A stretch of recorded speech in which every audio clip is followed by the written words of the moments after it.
Ladies and Gentlemen, eure Hosts Mona Amesian und Tarkan Bakci.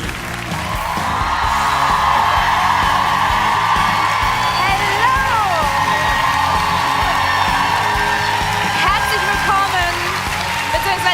willkommen zurück, ja vielleicht auch, zu Bookstock Tag 2. Wir begrüßen euch ganz herzlich zu Tag 2 von Bookstock. Hallo an alle im Stream bei YouTube, bei Instagram, bei TikTok, wo auch immer uns hier zuschaut. Und auch hallo ans Studiopublikum. Schön, dass ihr hier seid. Gut drauf alle hier. So, gute Stimmung. Wir sind Tarkan und Mona. Uns kennt ihr, wenn ihr schon mal dabei wart hier bei Bookstock. Wenn ihr zum ersten Mal dabei seid, sei es hier oder auch im Stream, dann empfehlen wir euch an dieser Stelle als allererstes Mal, vielleicht euch direkt eine kleine Notiz zu schreiben, dass ihr nach dieser Show mal reinspringt in dieses Internet und euch die Show von gestern anschaut. Da war nämlich einfach richtig viel los, ne? Ja, wir haben gelacht, wir haben gelernt, wir haben auch gestritten tatsächlich. Bisschen. Vor allem darüber, wie Eulen schlafen. Mhm. Mona, willst du es nochmal vormachen? Also meiner Meinung nach. Ja. So. Wer sehen will, was ich glaube, wie Eulen schlafen, das mache ich jetzt Ich wollte nicht. jetzt sagen, mach du auch, aber dann Muss man sich könnt ihr euch reinklicken. das da angucken, ganz genau. Und vor allem haben wir natürlich, wir haben nicht nur über Eulen geredet, sondern vor allem haben wir mit ganz vielen tollen Autorinnen und Autoren gesprochen, übers Schreiben, über Inspiration, übers Worldbuilding und. Und damit machen wir heute nahtlos so weiter. Auch heute darf sich dieses Sofa hier über sehr talentierte Hintern freuen, aber vor allem das hier. Danke. Denn auch heute begrüßen wir eine Menge von Stars. Mona, auf wen darf sich dieses Sofa denn heute freuen? Auf Brianna Wiest. Ihr könnt dabei, also wenn ihr so merkt, da ist so ein Name, ja, der macht was mit euch, dürft ihr uns das zeigen. Ich fange nochmal an. Wir freuen uns auf Brianna Wiest. Mit dabei sind Carsten Henn und Regisseur Liveshow, Stephanie Garber ist da, Jack Edwards. Und dann haben wir da noch so einen kleinen Talk zum Schluss. Da kommt so eine ganz unbekannte Autorin, die heißt Julia Quinn, zusammen mit Golda Rosheuvel. Also, Hammer, oder? Es ist sehr viel los, das muss man sagen. Und bevor wir starten, haben wir noch einen kleinen Hinweis, der heute gilt, genauso wie gestern auch. Und zwar geht der vor allem raus an alle von euch, die über den Livestream zuschauen. Denn Hugendubel verschenkt und verlost unter allen von euch, die da kommentieren, liken oder den Stream teilen, ganz fette Pakete im Wert von 1.000 €. Da sind zum einen alle Bücher unserer Gäste von heute und gestern drin signiert und dann noch so coole Sachen wie ein E-Reader oder eine Heizdecke. Das ist ja, also ich bleib dabei, ist mein Highlight neben den Büchern in diesem Paket und dafür drücken wir euch die Daumen. Ja, Und jetzt? Zum einen drücken wir auch dieses iPad auf an, denn falls ihr Fragen in den Chat schreibt, Ach stimmt, passiert da auch in dem Chat, dann ja klar. scannen wir die natürlich und stellen die hier den Autorinnen und Autoren und leiten sie pflichtbewusst weiter. Und jetzt legen wir los mit Tarkan, muss man sagen, ja, eine Art Premiere, oder? Ja, denn zum ersten Mal in der Geschichte von Bookstock darf ich zum zweiten Mal einen Gast begrüßen. Und ich sag mal so, sie war 2022 bei uns mit ihrem Buch. Da ist es, 101 Essays, die dein Leben verändern. Und ich sag mal so, nachdem sie bei uns war, das Buch 7-mal auf Platz 1 der Bestsellerlisten. Es gilt in Deutschland als eins der am meisten verkauften Sachbücher. Gern geschehen, sage ich an der Stelle. Bitte schön. Aktuell ihr Buch, das in Deutschland rausgekommen ist The Truth About Everything, ein sehr selbstbewusster Titel von einer sehr selbstbewussten Frau. Hier ist Brianna Wiest.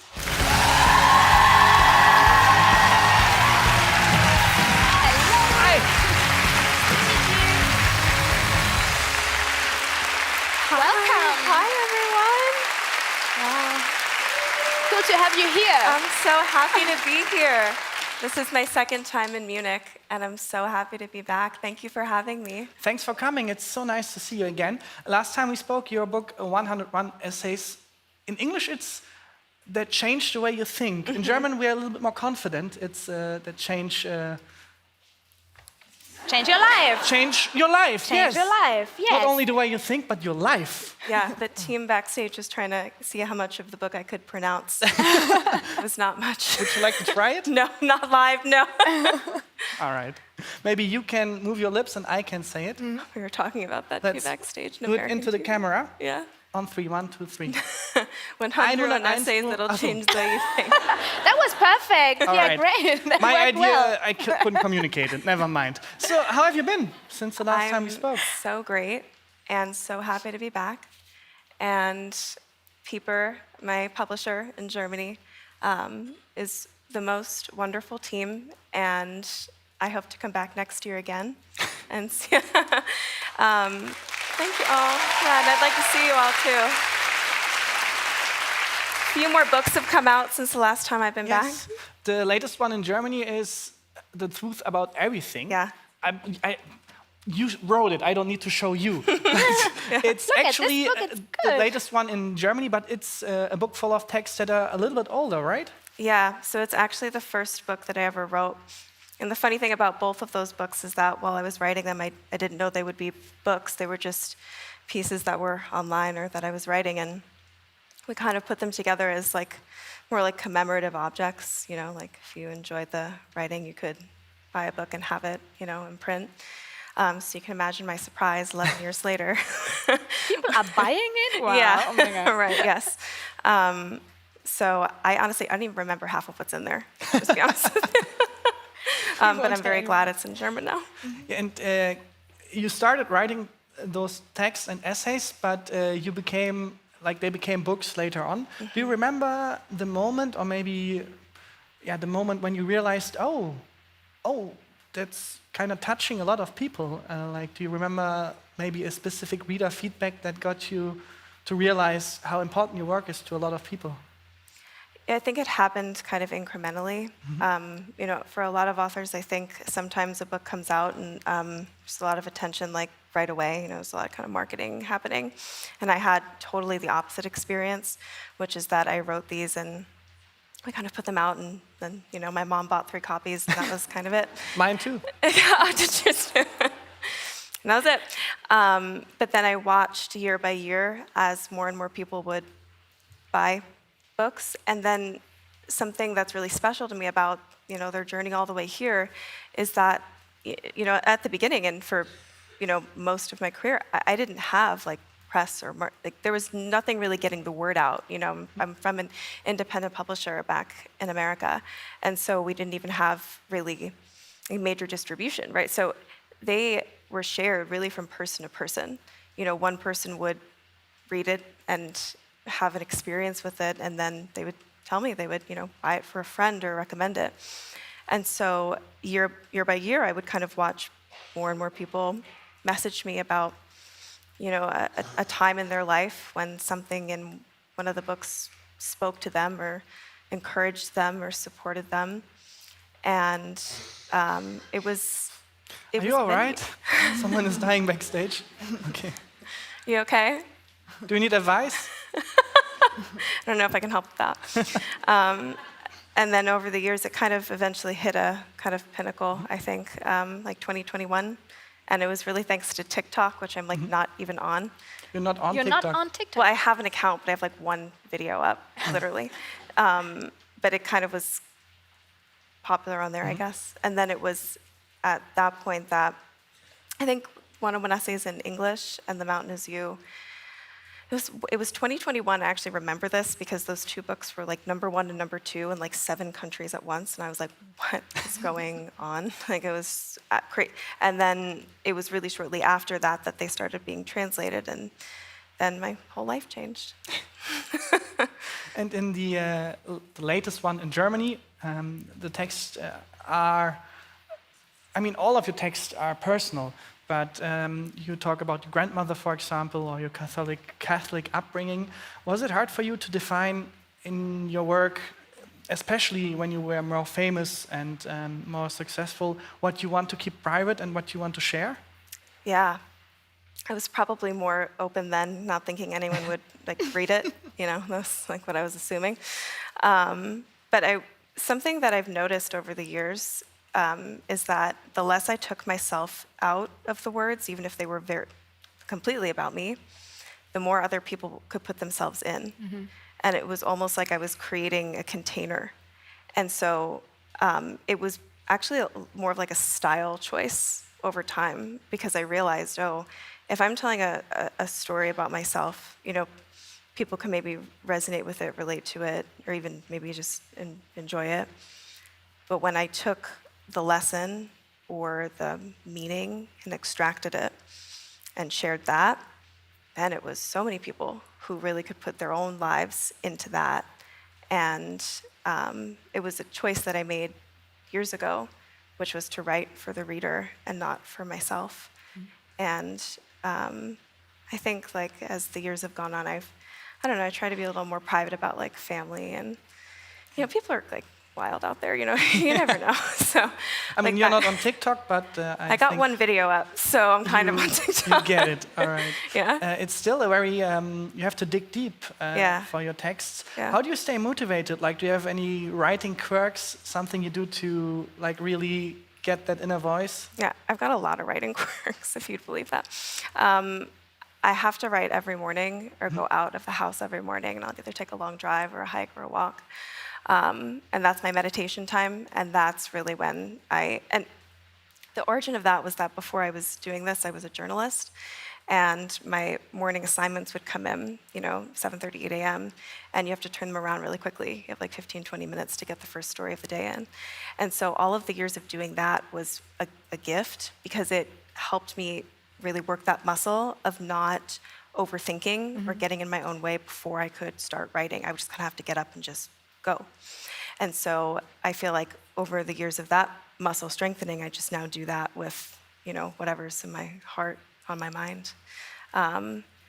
But I need a lot of quiet, a lot of nature. I need like a mountainscape. My God, I that feel like sounds would so be healthy. Oh my God. So I imagine you walking through, I don't know, a forest, or just in quiet, no music, no podcast, no nothing? Not usually. I used to live in Big Sur, California. You guys know it. It's kind of rural, and I would hike every morning I mean, there. I know California, but Yeah, it's like coastal California. do you know Castrop Rauxel? We had that yesterday. It's an insider. No, I don't. But I've moved now, so even if it's just a drive or a walk or any way to get out of the house, or if I can't do that, just to meditate in the morning, just to come back to center, and then it's almost like turning on a faucet, kind of.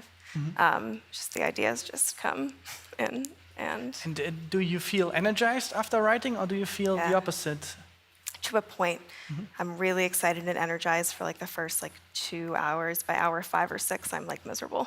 Well, but then just stop after 2 hours. Yeah, Easy right. fix. Yeah. Exactly. You write about a lot of topics and about self-realization. And is there anything where you kind of know, like, all right, that topic, I myself still struggle with it. I have Everything I write about. Oh yeah, really? Yeah.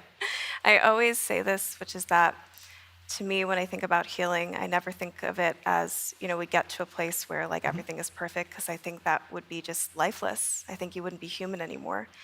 But I think for me, I try to make the goal to be being at a place where you're able to respond to what's imperfect with more agility and flexibility and openness. But I think that if you are really alive and living and challenging yourself and moving through the world and leading with your heart and doing what's true to you, I think it's expected that you'll be continually challenged to expand and grow. So, I think back to when I was writing with The Mountain Is You. Those specific set of, I couldn't write that book again. Do you know what I mean? Like if I sat down and you said, write that topic again, I really couldn't. It's kind of complete. I had a writing mentor many years ago. She was a songwriter, and she would always say, I know that the song's not ready to start being written until I can hear the last note. And for me, I always think I try to write on the last note of an experience or a thought or whatever's inspiring me. Because once the last note is done for me, it's kind of finished. You know what I mean? Like it's kind of integrated, and then it's hard to touch again. So you kind of have to be working on it in real time. Like I couldn't go back to that, but fortunately, you're human and keep growing. And so I think in that you continually have, things to ponder and reflect on and hopefully grow through. And do you want readers to be challenged, or do you want them to be comforted? Because I think, writing does both. Like sometimes it's like a blanket. You go like, all right, I'm not alone. And sometimes it's like, damn, I really have to start doing stuff. Yeah, both. Both. I think there's a time for both. And it's about knowing which book to pick up when you need what. When, yeah. And what do you think is the biggest misconception about self-fulfillment or self-development? That there's an end point where it's like, if your life looks perfect or you think you are perfect, it's finished. When I think it's more of an attitude you take and that you carry with you throughout your entire life and whatever comes, whatever's in front of you. And I think of it kind of like an emotional toolbox that you're learning to fill your toolbox. And you don't know what is down the road. None of us do. But that hopefully you have a few more tools in your toolbox when you get there. If you look at your own life, the one right now, you're very successful. Because we were talking about the one earlier. right now, not the last one. But that's a different spiritual journey. No, I mean, you're young, you're very successful. You have like so many books who are all over the world on bestseller lists. Are you afraid to lose touch? Because, I mean, maybe the next one won't be a success and you will look at the cover and go like, why is how to deal with overwhelming success not resonating? Yeah, that's a good question. I feel like Thank you. I feel like I hear that from artists in general a lot, which is like always a fear of like, what if my best work is behind me kind of thing. You know what I mean? Like, what if I've peaked? And if my best is behind me, I would say I would find relief in that. You know what I mean? I feel like I did what I came to do. And, the resonance part is funny because it's like my poetry books, Saltwater and Ceremony, are probably my favorite books I've written. And I felt like were the most deeply meaningful to me and probably reached the fewest number of people, And then things that I never thought would get so popular did, and then ones that I thought would be weren't. And it's hard to know or predict or say what people might resonate with or not. I've certainly been surprised often, as much as I've been affirmed in sensing, oh no, people would resonate with this, and then they do. It's kind of a mixed bag. But I do notice that over time, people are way more open. I don't know if you notice this as well. Just to self-reflection, like across the board. Like even in the last 5-10 years, things that, I was very weird for thinking about or reading about like a decade ago is somewhat normal now. Yeah, mental health in general used to be such a taboo topic. Now a lot of people talk about it, but not enough people really, a lot of people just talk about it. I think the next step would be a lot of people starting with themselves. But you talked about your background as a journalist, and it helped you to, write on time and stay, have a discipline to it. Are there any other ways you stay motivated? Because you produce a lot of writing, like you seem to be consistently productive. Oh, thank you. I think it's just in it being a practice. It feels like it's part of me now, and it feels really ingrained. And I think that even if I wasn't working on books or writing books, I think I would still write for me. And I think when you do it for yourself, I call it the audience of one. When you make it, if it's the song you would sing if no one else was in the room, if it's the words you would want to read back to yourself if no one else could see them, to me, that's like the most meaningful. So amazing, you're already talking in like poetry. Can I ask a question? Because no. What, now, of course, Mona, of course. I would love for you to ask a question. Thank you. Because you said that your life changed after this huge success of this book. Does your writing change? Because it has to be, something else to write, to know that people are reading things you write instead of it's just me, my computer, and I. The Audience of One. Which is a great book title. The Audience of One by Brianna Wiest. Thanks. Thank you for the suggestion. That's a good book title. Yeah, that's the difference between an earlier book and a later one, is me coming into like a more awareness of, oh, someone might read this, like actually. Is it getting better, or your writing, or? I hope. And can you notice it? Like, notice a change? Yeah, I really do hope, and my goal and intention is for my skill to get better with each one. And I think hopefully get better at being able to speak to, what does resonate with people or land with them. And a lot of that's just like a practice, but it's a funny merging of the two, But I will say, the more that I'm writing for the audience of one, the more I notice the audience of many will feel something as well. And I think that the audience will often meet what you create at the same level that you went to make it. Talking about audience, which is a great segue into our audience questions, because we have people watching in the stream right now who can participate. Yeah, so where do we start? So you said that you barely know what's inside this book. True, but I can't, it's just so long ago. I mean, I have a general idea. And this one here. So we have a question about the 101 essay. We started doing this, it's just I don't know. unnecessary.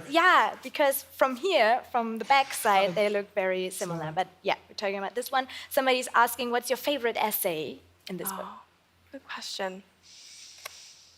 If we saw souls instead of bodies, I really love that one.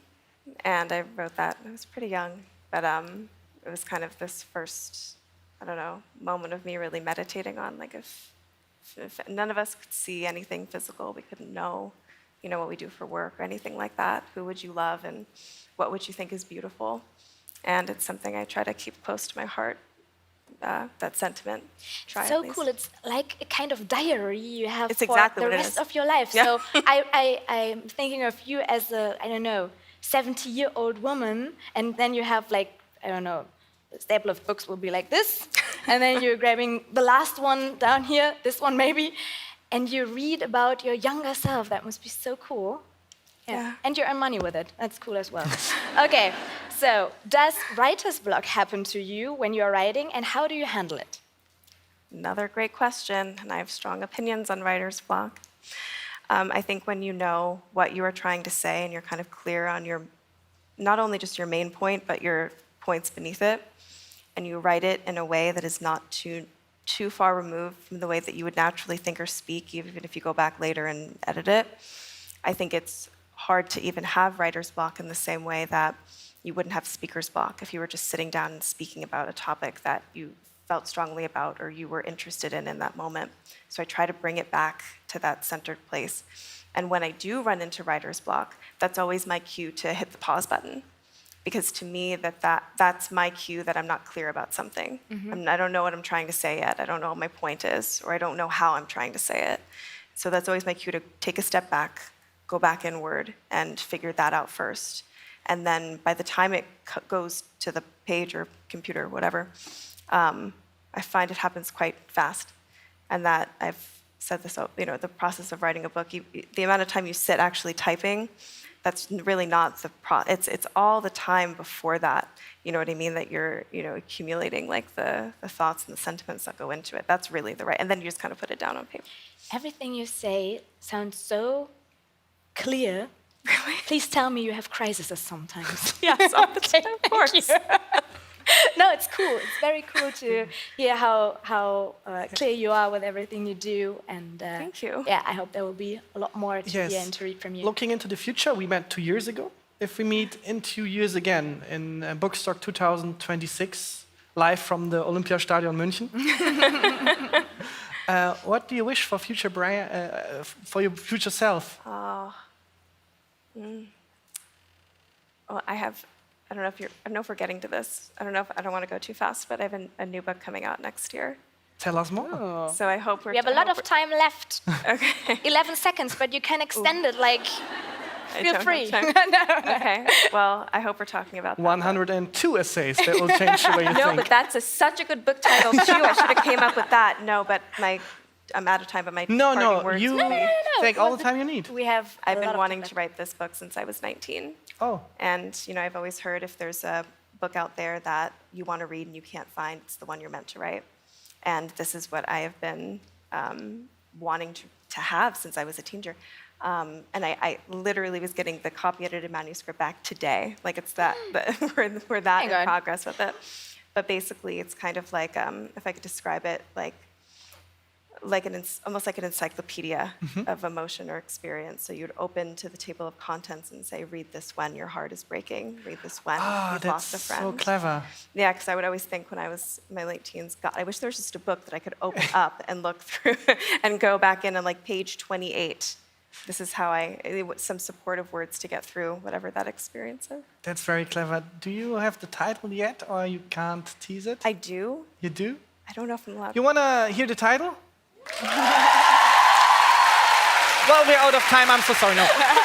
Okay, I hope I don't get in trouble, but it's called The Life That's Waiting. The Life That's Waiting. 2025. Beautiful. You're the first ones to know. Thank you so much. Thank you. Brianna Wiest.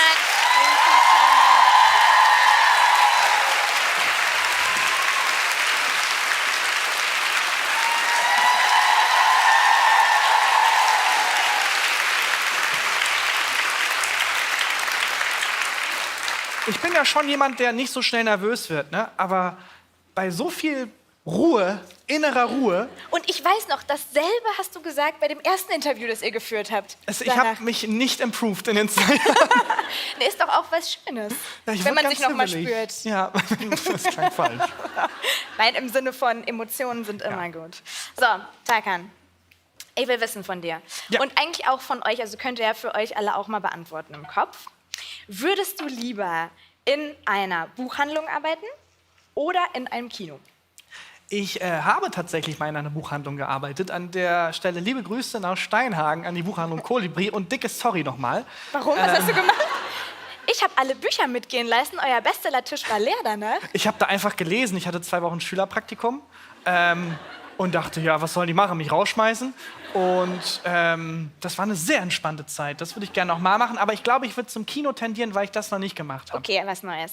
Also bei mir wäre die Antwort vollkommen klar und ich glaube, da hätte ich die Mehrheit hinter mir. Ich würde gerne in einer Buchhandlung arbeiten, weil ich es einfach ganz, ganz doll liebe, Menschen Bücher zu empfehlen. Also es wäre gar nicht, dass ich die ganze Zeit Bücher rieche oder Bücher um mich herum habe. Es wären wirklich Menschen, die reinkommen und sagen, hallo, ich bin die so und ich liebe Wandern und koche gerne und manchmal bin ich im Urlaub aber auch so, dass ich dann ein bisschen Spannung brauche und dann ich noch 2, 3 Facts mehr und dann finde ich das perfekte Buch. Und wenn das klappt, das ist einfach ein sehr, sehr gutes Gefühl. Und wenn ich mir vorstelle, das wäre der Job, mein Leben lang in einem cozy Raum. Perfekt. Und damit teile ich eine Leidenschaft und einen Wunsch mit dem Mann, um den es in einem sehr erfolgreichen Roman geht. Das Buch ist 2021 rausgekommen, war 2 Jahre lang auf der Bestsellerliste, wurde mittlerweile in 30 Sprachen übersetzt, allein in Deutschland über 500.000 Mal verkauft. Und seit dieser Woche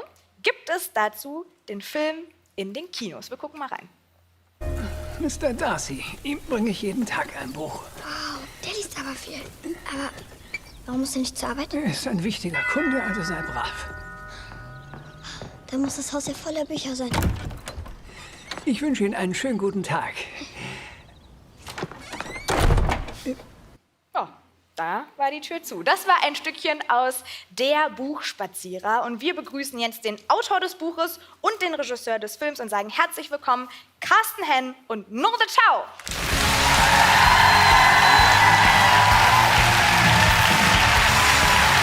Hallo. Setzt euch.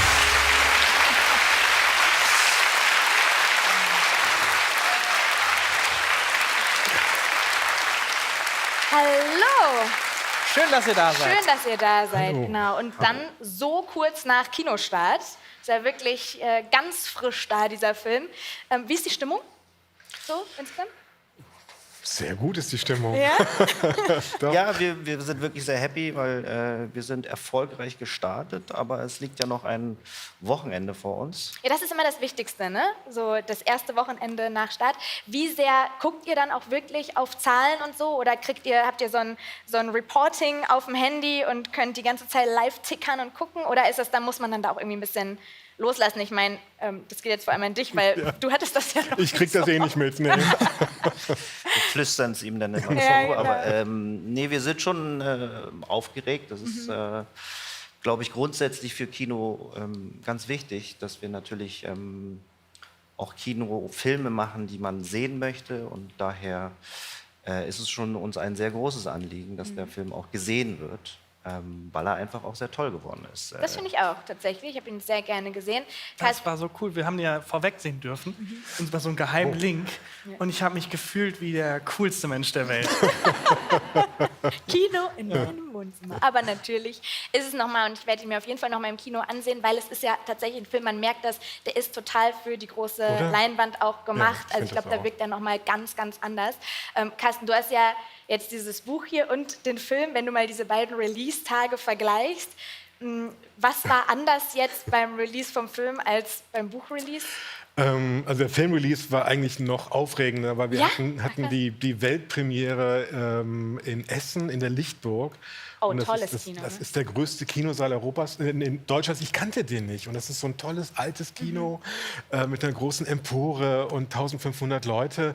Und dann im Saal zu sitzen und die Reaktionen zu hören. Ne? Lachen die jetzt? Sind die angespannt? Und so. Und das hat man natürlich bei einem Buchrelease nicht. Ne? Dann hat man vielleicht eine Lesung oder so. Und also insofern, ich war enorm aufgeregt, obwohl ich den Film vorher sehen durfte und wusste, dass er ganz toll ist. Und ich auch beim ersten Screening echt weinen musste. Ne? Ja? Obwohl ich ja wusste, was passiert. Aber die Schauspieler zu sehen, wie sie spielen, wie sie es leben, wie sie es fühlen, wie die eigene Geschichte dann lebendig wird, das ist gleichermaßen surreal wie bewegend. Ja. Auch Danke dir. Ja, das ist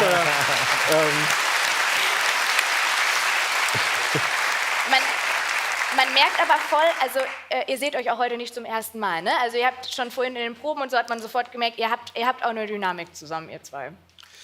Carsten war vor allen Dingen auch am Set und ihr werdet ihn auch, wenn jemand ganz genau hinguckt, werdet ihn auch sehen. Guck lieber nicht hin. Das ist Ja, wie war das für dich? Also, weil jetzt das fertige Produkt, klar ist so, wow, oh mein Gott, meine Geschichte auf einer Leinwand, aber auch dieser Entstehungsprozess, dann auch Entscheidungen so, weil diejenigen, die sich so ein bisschen auskennen, wissen, es gibt auch in der Buchwelt einfach verschiedene Varianten von Buchverfilmungen. Mal werden die Rechte abgekauft und der Autor ist so, oh, gucken wir mal, was da am Ende rauskommt. Und wenn ich unzufrieden bin, dann Pech für mich. Ja. Und es gibt andere, die sind richtig tief involviert, schreiben vielleicht auch mit, entscheiden mit. Wo lagst du da so?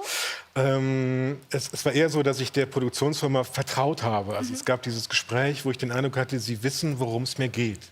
Sie wissen, was mein Anliegen ist. Sie wissen, welches Gefühl ich mit dem Buch vermitteln möchte, wie wichtig mir Lesen und Bücher sind. Und dann habe ich noch ein langes Gespräch mit dem Drehbuchautor geschrieben. Und auch da hatte ich den Eindruck, der auch selber ein toller Autor ist. Andi Roggenhagen. Ne? Und dachte, okay, der Andi weiß auch, worum es mir geht. Und ich habe Sachen von ihm gelesen und wusste, er hat den Humor, den ich auch habe. Er hat die Wärme für die Figuren. Und es war trotzdem ein großer Schritt für mich, weil die beiden Hauptfiguren sind inspiriert von meinem Vater und meiner Tochter. Und die Charlotte hat auch den Namen Sascha selber erfunden, also der Hauptfigur gegeben ist. Also es ist ganz nah an mir dran. Und dann zu wissen, ich gebe das jetzt weg, ne, und ich muss einfach hoffen, dass sie die richtigen Menschen finden, und haben dann Schau gefunden und dann dieses unglaubliche Ensemble. Und man sieht das an den Bildern, also wie Schau das geschafft hat, Bilder zu finden für diese Geschichte, die so literarisch ist, das finde ich unglaublich. Und das Ensemble, einige in Rollen, wie man sie nie gesehen hat. Also Edin Hasanovic, den man ja kennt, aber plötzlich spielt er Mr. Ich habe ihn nicht Darcy. erkannt, tatsächlich als erstes. Also ich wusste, er spielt mit und hinterher war ich so, Moment, wo war Edin eigentlich? Und dann habe ich es erkannt. Also wirklich toll besetzt. Jetzt hast du gerade gesagt, wir haben Schau gefunden. Wo geht man denn hin? Also ich habe um ihn nicht gefunden, aber Schau, das ist ja dein Kinodebüt tatsächlich, dieser Film. Du wurdest nämlich mal offiziell angefragt. Ab welchem Moment war dir klar, das ist irgendwie ein Match mit mir und diesem Film? Ich will das machen. Ich glaube, es ist ein guter Start für mich als Kinoregisseur. Ich glaube, so ganz klar ist es einem am Anfang auch nicht, sondern ich mache das schon eine Weile. Ich komme aus der Kamera. Habe auch schon andere TV-Filme Regie geführt. Daher war das jetzt für mich schon, sagen wir mal so, nichts Neues. Aber es ist natürlich extrem wichtig. Und daher war es auch für mich ein großes neues Werk, zu sagen, oder die Bilder fürs Kino zu finden. Und dann noch mit einer Romanvorlage, die so erfolgreich war. Ne? Kanntest du sie vorher? Kannst du das Buch? Nein, ich kannte das Buch vorher nicht. Ich muss auch gestehen, ich bin hier auch komplett in Fehl am einer Platz. Welt, wo ich... Herzlich willkommen in unserer Welt. Genau, Lieber das Sau. ist Ist das nicht schön deine hier? Welt hier. Und ich komme tatsächlich wirklich eher aus der Visualität. Habe wahrscheinlich mehr Comics als Romane gelesen. Aber natürlich jetzt in der Profession als Filmemacher liest man natürlich sehr viele Drehbücher. Und das war auch, glaube ich, der ausschlaggebende Punkt. Dieses tolle Drehbuch von Andreas zu lesen und mit diesen Wörtern, mit diesem Roman einfach auch eine Geschichte sozusagen zu sehen oder zu visualisieren, eine Vision zu haben. Lass uns mal ganz kurz, weil wir jetzt die Geschichte, wir haben ja nur so einen ganz kleinen Ausschnitt gerade gesehen für alle, die das Buch, obwohl es sich ja wirklich so krass verkauft hat und vieles kennen, aber einige wahrscheinlich auch nicht. Carsten, vielleicht kannst du mal ganz kurz erzählen, es geht ja in der Geschichte um Karl Kollhoff, den haben wir gerade auch schon kurz gesehen. Ja. Was ist das für ein Typ? Karl ist ein 72-jähriger Buchhändler und eher ein grummeliger Bursche, aber mit einem ganz großen Herzen. Und der immer spürt, welche Bücher seine Kundinnen und Kunden brauchen. Das ist ja, ich meine, wir kennen das ja alle von Buchhändlern und Buchhändlern, dass die so ein bisschen, also die haben psychologische Gespür und manchmal sind sie ein bisschen prophetisch. Und Ich wissen, liebe das. Ne, oder Das ist so Das ist auch geil. ein bisschen gruselig Ich finde es so manchmal. gruselig, aber ich find's Hammer. Die kennen einen Ja. so gut, Ja. Ne, dass sie wissen, das ist wirklich, und das ist ja eine unglaublich intime Sache zu lesen. Und sie wissen genau, was einem gefällt. Und Karl hat dieses Gespür. Aber sein Leben ist sehr eingefahren. Er ist mehr oder weniger wie auf Schienen und trägt halt die Bücher zu Fuß zu seinen Kunden aus, packt die auch vorher ein, weil es wie Geschenke sind. Und, aber auch die Menschen sind für ihn auch fast so der einzige Freundeskreis. Und in diese sehr eingefahrene Welt bricht das 9-jährige Mädchen Sascha rein, die alles mit völlig anderen Augen sieht als dieser alte, lebensweise Mann, der aber eigentlich sich seit Jahren auch nicht mehr hinterfragt hat und bringt alles durcheinander. Karl hat dann später auch noch, es kommt zu einer Krise, ich will jetzt nicht zu viel verraten. Und die Frage ist eben, ob er durch die Gemeinschaft der Lesenden, im Film heißt es auch und im Buch das Dorf der Lesenden, weil diese ganzen Leser, die verteilt sind, die haben eine Verbindung zueinander, ohne das zu wissen. Und die lernen wir auch ein bisschen kennen im Buch, ne? Die lernt man Menschen kennen. dahinter, zu denen er immer geht. Das ist wie so ein kleines Biotop Genau. aus diesem Dorf, was sich so zusammenstrickt zu einem Netz. Total cool zu sehen, auch wie das, also ich habe das Buch gelesen, bevor ich den Film gesehen habe, wie das dann so aufgegriffen wurde, was man da spürt. Schau, was war dir wichtig in der Umsetzung? Vor allem halt diese wichtige Rolle Karl Kollhoff, was brauchte der für dich im Film und wie schnell war klar, okay, Christoph Maria Herbst, that's the one? Ja, das sind jetzt viele Themen, aber ich glaube, ich habe Christoph in einem Märchen, was ich fürs ZDF gedreht hatte, in einer Gastrolle gehabt. Und da hatten wir uns mal beschnuppern können, so einen Drehtag. Und kurz danach kam dann diese Anfrage und beim Lesen, ich glaube, man denkt da nicht so nach, sondern man projiziert was, man überlegt sich was, man sieht was und diese Präzision, die Christoph hat, und ich konnte es mir einfach total gut vorstellen. Und was dieser Buchspazierer brauchte, ich glaube, er brauchte was Besonderes. Er brauchte, glaube ich, und das habe ich sehr stark mit seinem Beruf zusammengebracht. Und ich glaube, einer der ersten Ideen waren tatsächlich, ihm diesen Rucksack zu geben. Und den haben wir extra angefertigt. Und der hatte auch den Vorteil, dass Christoph damit einfach seinen Gang dadurch finden konnte. Ne? Diese Schwere der Bücher auf dem Rücken. Und das hat Spaß gemacht. Das waren so Details, die wir in der Vorbereitung uns ausgedacht haben, wo wir uns gegenseitig inspiriert haben, wo Christoph auch dann sofort gemerkt hat, oh ja, ne? Und dann ist er so da durch die Straßen gelaufen. So, ne? Das war tatsächlich toll und das wirkt ikonenhaft und ich glaube, das gehört zu so einem modernen Märchen wieder Und es ist ja nicht nur Karl, weil es geht ja auch ganz viel, und das ist ja auch Teil der Geschichte, es ist ja eine Generationengeschichte. Es sind zwei Menschen aus völlig anderen Lebensrealitäten, die aufeinandertreffen, und das passiert ja nicht so häufig, dass man sich so anfreundet mit Menschen, die viel älter oder viel jünger sind. Ich habe das auch erlebt in den vergangenen 1,5 Jahren mit einer Person, und das ist echt besonders und da zieht man viel raus. Wie habt ihr das auch tatsächlich geschafft, weil das zu schreiben ist das eine und du hast ja gesagt, es gibt eine reale Vorlage, aber dann ist da ein gestandener Filmstar, fast 60 Jahre alt und dann eine, ich glaube 11 ist sie in Wirklichkeit, Juna Bennett, die spielt es ganz toll, die beiden so zu matchen und zu sagen, wie geht man daran, dass da auch dann eine Chemie entsteht? Dafür gibt es Castings und das ist so, wo wir Regisseure sonst sozusagen... Also wir sind zwar in der Buchwelt, aber so weit sind wir schon. Genau, aber da wollte ich nur mal den Augenmerk drauf legen tatsächlich. Das darf man wirklich nicht unterschätzen. Mit dem Casting fängt tatsächlich eigentlich alles an und da ebnet man die Basis. Und wenn man beim Casting schon was falsch macht, dann wird das meistens auch nicht gut. So. Und wir hatten totales Glück. Wir haben sie schnell gefunden. Wir waren natürlich schon vom Anspruch so stark involviert und hatten auch wirklich so eine sehr hohe Messlatte, dass der Castingprozess auch sehr lange gedauert hat, auch mit einem Recall. Und wir hatten 2, 3 Favoriten.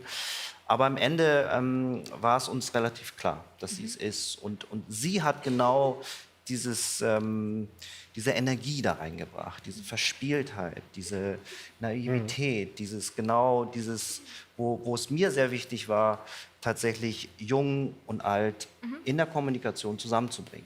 Und es war total schön, die beiden am Set zu sehen, weil der Christoph immer auch Spaß mit ihr gemacht hat. So, und dann wurde sie locker und man merkte, die Chemie zwischen denen war total schön. Und ich finde, auf der Leinwand spürt man das, dass die sich echt mochten. Ja. Hattest du auch an einem bestimmten Punkt irgendwie ein bisschen Angst, weil wenn es gerade so eine persönliche Geschichte ist, dann gibt man das ab und das sind ja nicht nur die Schauspieler, es ist ein Regisseur, es ist ein Drehbuchautor, der da noch zwischengeschaltet ist. Also es sind beim Film ja anders als beim Buch, da hast du dich, der schreibt und dann ein Lektorat, that's it und du hast viel Einfluss. Hier gibst du alles ab, da hätte ja alles draus werden können. Das hätte total schief gehen können. Ja, das ist so. Ja, also, weil selbst wenn man weiß, die Produktionsfirma hat die richtige Idee und der Drehbuchautor, dann eben gibt es einen Regisseur, es gibt das Ganze, genau wie du sagst. Also Ciao hat dir Angst gemacht.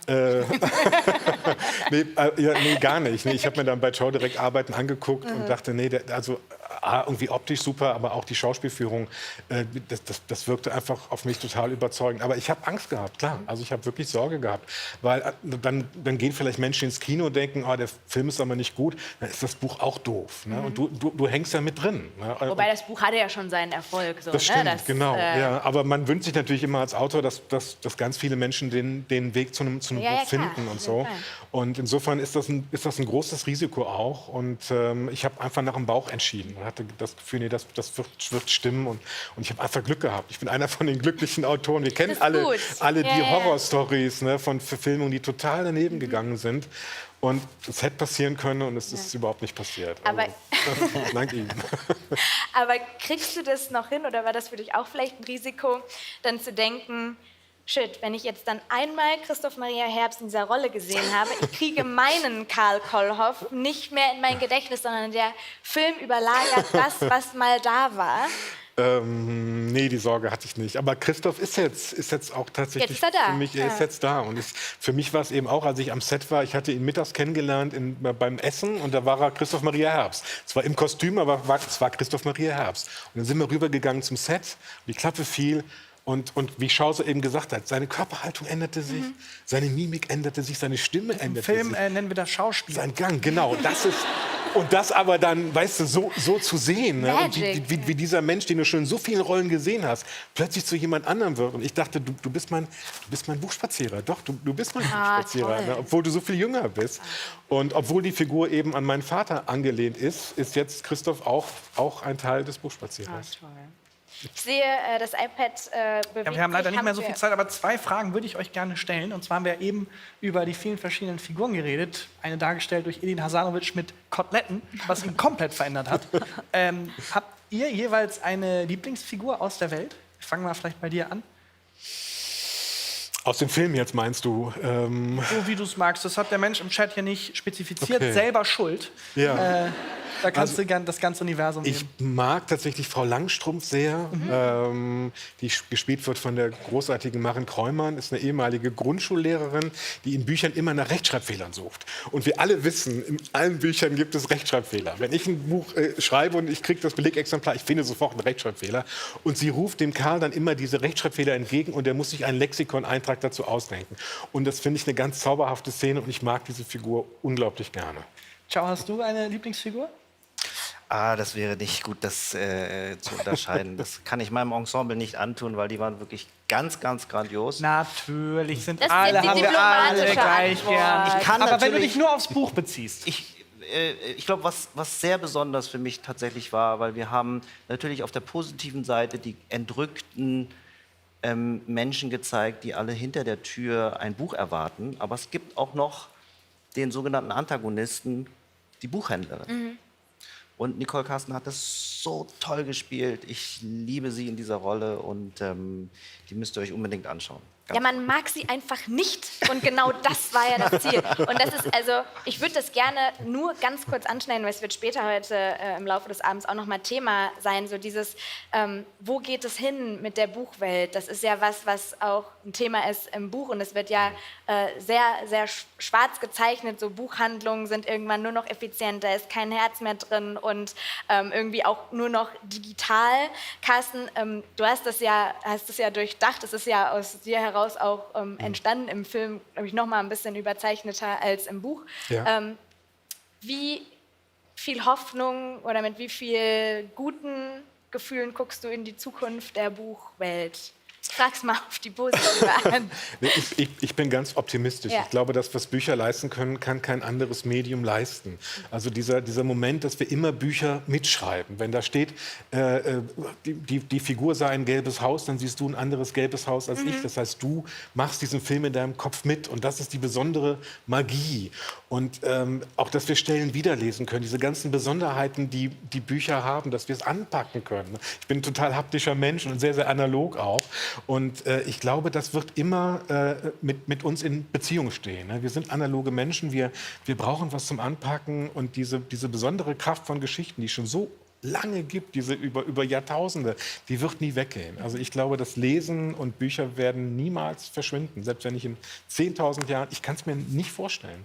Ich habe jetzt noch eine allerletzte Frage an euch zwei, nämlich wenn jetzt jemand sagt, okay, ich kenne weder das Buch noch den Film und ich möchte gerne die Geschichte in beiden Formen konsumieren.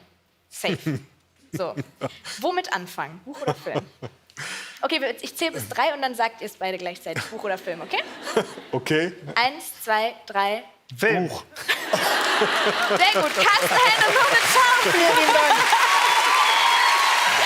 Danke, dass ihr da Dankeschön. wart. Dankeschön.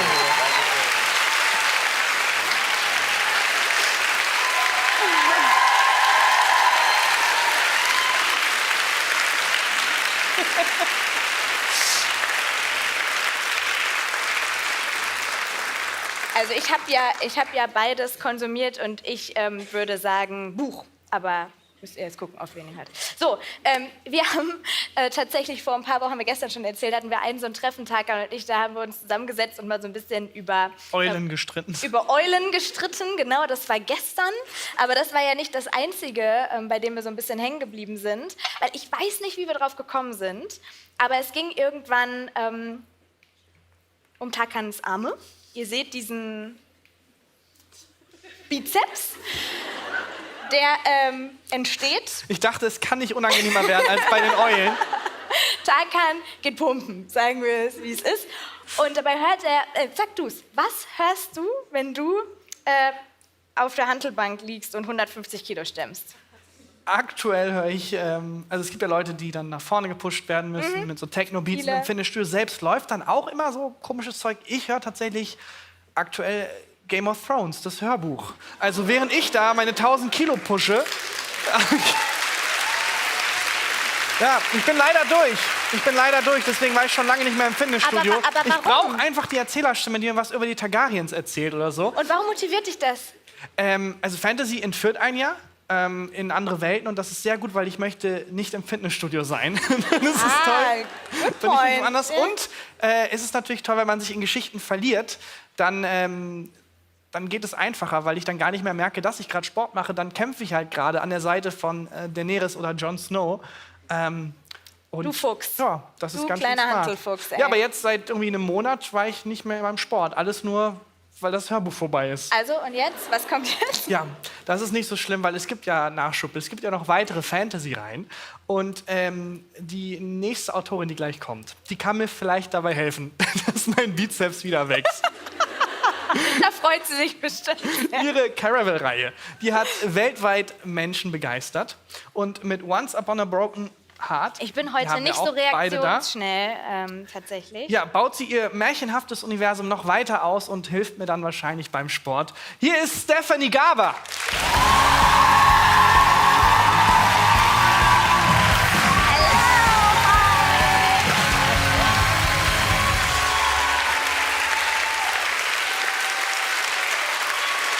Hello, hello.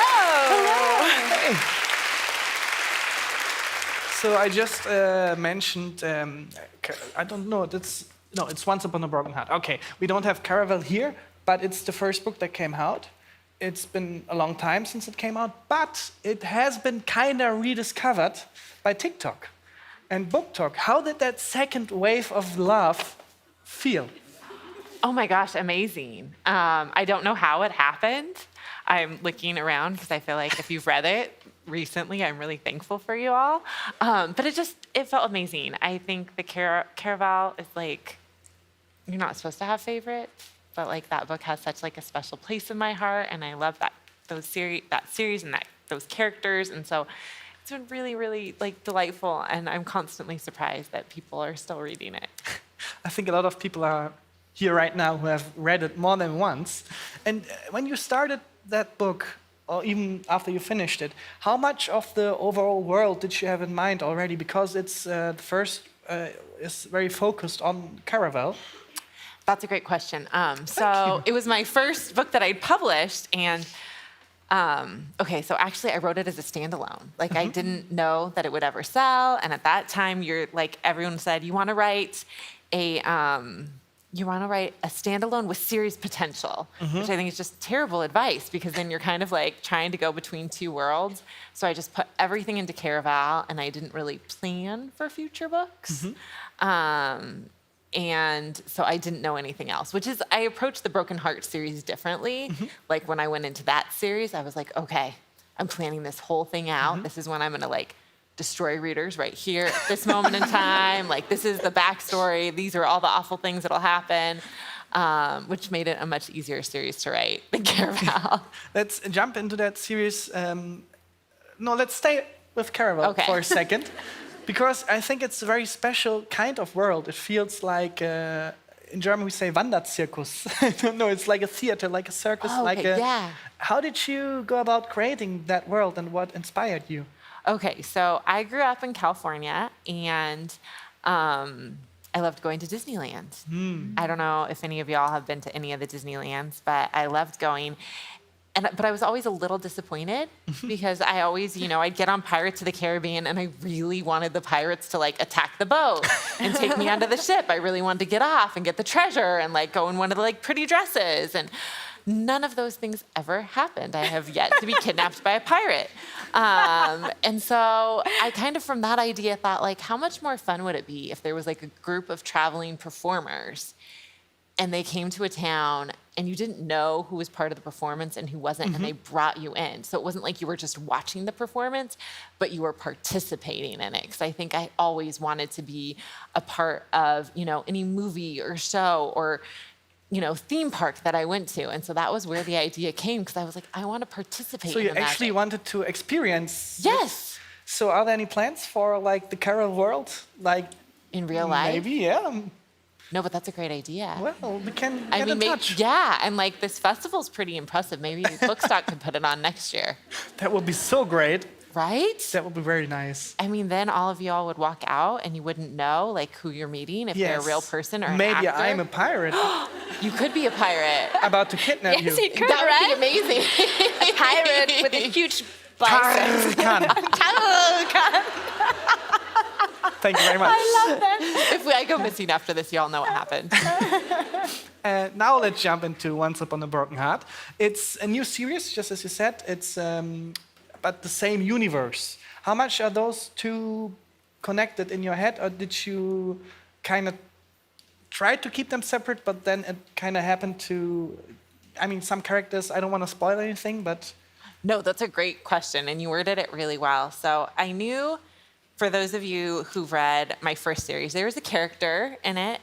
His name was Jax, and I loved him. And when he first shows up in the series, like, no one else was in love with him. They were all like, What? he's evil. Yeah, they're like, he's Wait, mean let's do a and vibe sadist. check. Who likes Jax? I mean, exactly. Well, thank you guys. But at first, he wasn't like, everyone was like, Really? yeah. It took a little while for people to warm up to them, and so I was like, you know what? I think you all need to know how amazing he is. Oh, I want to write another series about him. But the problem was, like, you want to write a new series, and I wanted to make sure readers who were like, you know what, I don't like circuses or fun or kissing or any of these things, so they didn't read my other books, would be able to, like, step into this book. So I tried to create, like, it takes place in the same universe, but in the Once Upon a Broken Heart series, it takes place in the magnificent North, which is an entirely different part of the world, has an entirely different magic system, has a brand new POV character who knows absolutely nothing about all the characters from Caraval. So I did it in a way where it's like, kind of, you can visit this without ever having stepped into Caraval or those books. But if you've read the Caraval series, you have like more background information about things. You kind of know things other people don't. So it's nice if you've read those books, but not necessary at all. And you mentioned I don't know if you said magical North, Yes. but the word magical, and it feels like a fairy tale. Are you into fairy tales? Where did that come from? I love fairy tales. Yeah, we have some really great ones here in German. I know. Do you know any German fairy tales? Huh? Do you know any German fairy tales? I think so. I read like all the Brothers Grimm when I was a kid. Really? Yeah, I mean, and I was like, oh my gosh, Disney messed this up. Why aren't they cutting their feet off and like getting their eyes pecked out? I was here for the bloodbath. I was like, yes. I mean, which might explain why like Once Upon a Broken Heart is kind of like murdery Cinderella. Yeah, it's true. Now that you mention it, it should resonate with the German audience especially because it's, we've grown up with like people getting their thumbs cut off. Yeah. So it makes sense that like the prince, I mean, this is a spoiler, but Once Upon a Broken Heart's been out for a while, that like, it's this whole Cinderella story. She goes to the ball, marries the prince, he gets murdered. Yeah. And they all think she did Classic German bad night story. Yeah. See, I love German fairy tales. I mean, I kind of dressed up like Little Red Riding Hood tonight. Yes, And it suits you very well. Thank you. Your latest book, I don't think it's even out yet, Spectacular. Yeah. It's Christmassy. It is. So you like Christmas, or do you just, I don't know, are you one of those people who start blasting Last Christmas in October? Okay, I wait till Halloween. Okay, so still a few weeks Yeah, so, away. I have every once in a while on Halloween. I'll put on The Nightmare Before Christmas. Sometimes I'll put on like just Christmas movies and decorate my tree. I love Christmas. I love all of it. And I put all of that in Spectacular. How does that work though? Because it's still the same universe? Yeah. Is there a Jesus in the world of Carol? No, so What it's do they not actually celebrate? Christmas. It's the great holiday. All right, And there's but- the Mary Queen, and you give gifts at midnight on Great Holiday Eve to like the person you love the most. And if you make a wish at midnight on Great Holiday, like if you're pure of heart, so it doesn't apply to characters like Tella and Legend and Julian, but if you're pure of heart and you make a wish, at the same moment the Mary Queen waves her wand, your wish might come true. That sounds great. That sounds much better than our Christmas, actually. I mean, there's a lot of magic. So, I mean, it's just very like, it's not Christmas exactly because, there's no Jesus. And if there was, he wouldn't be anything special because, you can walk on water, cool. Yeah, I know. Very good point. So, yeah, but I wanted I wanted to have a Christmas feeling because I was like, I'm just unabashedly going to put holly. Everything is like holly and jolly and cocoa and snowmen and, everything Christmas. Mistletoe and merriment and candy To cane. get the full experience without, actually the word Christmas doesn't really drop. Yeah, I Right. mean, and there's just like a side of kidnapping. And you, But did you write it in summer or in winter? But I imagine you sitting there in July, writing I wrote it in Christmas. In July. Christmas in July. Christmas Wait. in July. Do you guys How do does- Christmas in July? No. we do it once a year, and that's It's enough. December. And if you're not behaving, then there comes one with a route and he hits you. Welcome to You Germany. get coal as a present. Yeah, no. This is how German Christmas works. Well, this is not German Christmas. Yeah, there's like Christmas in July, and there's there's a one channel I like back home, and they play Christmas movies all July, and so What? Oh my God. I Why? watched them and listened to Christmas music. Actually, no, I didn't listen to Christmas music. I listened to Taylor Swift as I wrote this book. I'd like to I feel like I should say I listened to Christmas music, but like I listened to "Stop You're Losing Me" like, on repeat. I was like, why am I listening to this really sad song? I guess maybe it will make sense when you read the book. Sorry. You already mentioned a lot of characters, and I'm not sure. I think I saw someone in cosplay today in the audience, but I don't know what kind of cosplay. I think it was Evangeline. But if you had to cosplay one of your characters, who would you choose? Oh, I mean, I'd probably choose Scarlet. I tried Evangeline once. Like, I got a pink wig, like, so we were doing like a contest, and I put this pink wig on, and it looked very tragic. So like, no one's ever going to see me in a pink wig. But I think like the red dress, and all I have to do is not dye my hair for a short amount of time, and I have a streak of gray. You could also write a new character that looks exactly like you, so you don't have to like This is true. dress up a lot. And you also mentioned Jax, who's Yes. one of the favorites, I would say, and he's one of the Fates. Could you explain to us what kind of role the Fates play in your universe and how you thought of them? Yes. Okay, so I'm going to answer that question in reverse. All right. So when I was writing Legendary, which is the sequel to Caraval, I became oddly obsessed with this idea. So like when I write, there'll be like one idea I get obsessed with. And I really got obsessed with the idea of someone falling in love with the Jack of Hearts from a playing card. I was like, what if someone had this like deck of magical playing cards?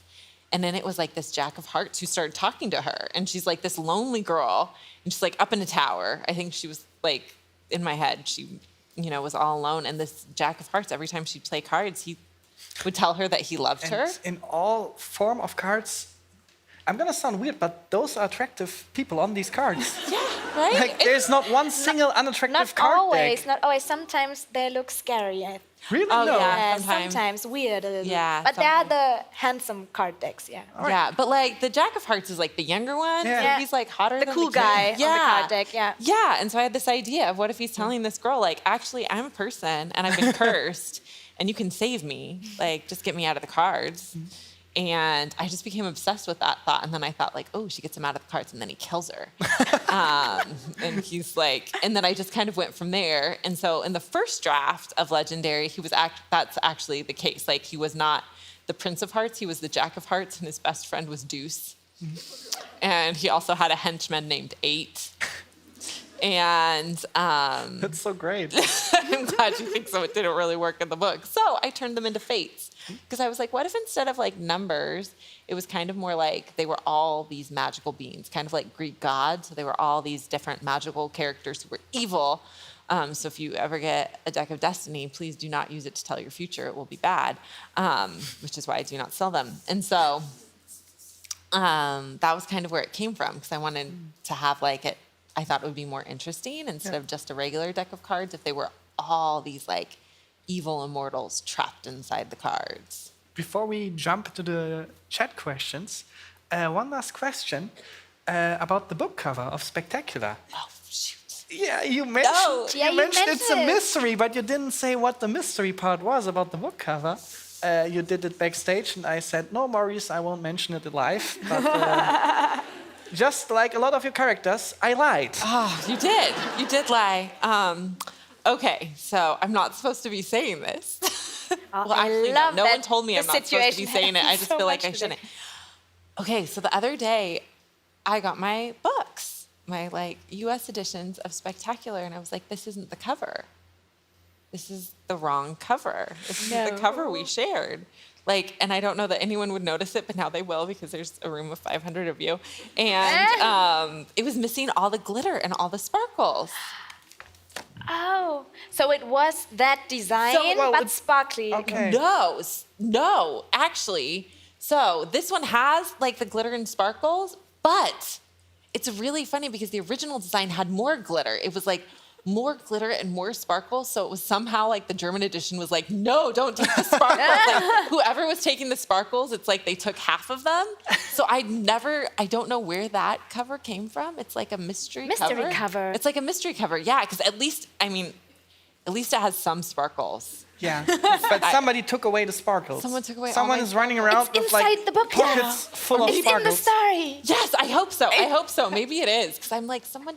It's a great mystery. Start to a great mystery. Like, who Right? took my sparkles? Yeah, and it's so interesting because the U.S. has no sparkles, but you guys got some. But again, it's not like still the same. Maybe the Spanish version is like. I think they did. I bet they took them all in Spain. Yeah. The last time I was there was a lot of glitter flying around. Los No sparklos. offense, we love Spanish. I do. I love my Spanish. A lot culture. of places in Caribou sound kind of Spanish. Yes, yes. Because where I live in California, it's like a lot of people speak Spanish. There's a lot of Spanish names and Spanish places, so it kind of made sense to me to like include another language because I was like, that's just kind of normal where I grow up, and there are so many people. Like most of my neighbors spoke Spanish, and I was just like, it made sense to me to like include that. Los preguntas, por favor. Yes, I Very speak a little bit Spanish. Hablo un poco prego. español. Si tú hablas muy rápido, no entiendo nada. Okay. So, are you planning on expanding the word even more in the future? Ooh, that's a great question. So I cannot say thank you because it's not my question, but It's so unprofessional. That's the only answer. That's the only answer I can give right now. okay. We keep it like that. All right. Okay. So a last one. Do you have a specific? Oh, I like this one. Do you have a specific song in mind for each couple in your books that fits their story? Oh my gosh. Okay, that is a really good question. Okay, so It can't be all Taylor Swift and Christmas song. Well, it can, can't? but all right, let me see. I feel like when I first wrote Caraval, the song that like I wrote a lot of the book to, and like the scene where like, I mean, spoiler, but this book is quite old now, so I think it's okay. When like Scarlett and Julian first kissed was Florence and the Machine's Cosmic Love. So I'd say Julian and Scarlett are Cosmic Love by Florence and the Machine. I'd say, oh gosh, this one's so hard. we had Florence in the Machine Yeah, yesterday. Cocomellos. Cocomellos. It's a great song. Yeah, it It's is. a great A song. great band. And then I think for Jackson Evangeline, I feel like it has to be Taylor Swift. And I get a lot of different. I feel like my answer is different than everyone else's because I feel like everyone else is like, it's Miss Americana and the Heartbreak Prince, which is a great song, and I feel like that fits. But I think that I would probably pick The Archer for the two of them. And then Tella and the Legend. What was their song? I'm trying to remember if they had a specific song when I wrote that book, because it was quite some time ago. Well, you don't have to think about it right now. Yeah. We'll just talk to you next year. But Okay, that sounds good. I'll come back with an answer. But can you at least tease if there's a... I mean, you're obviously not finished with the universe. There's a new book coming out that takes place in it.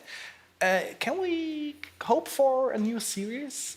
Ooh, Are there any plans? So I am writing something right now. I've actually been working on this book since 2020, off and on. It's like a secret project that I've been working on in between each book. I don't think I can say anything about it. It hasn't been announced yet. That would be a there's great something, place to coming. do it. Yeah, there is something coming, and I'm almost done writing it. I'm very excited about it. And Yeah, so are we. Thanks for teasing at least a little bit. But then I know that we'll have something to look forward to. yes. Thank you so much for Oh my coming. gosh, thank you guys for Thank you so having me. much.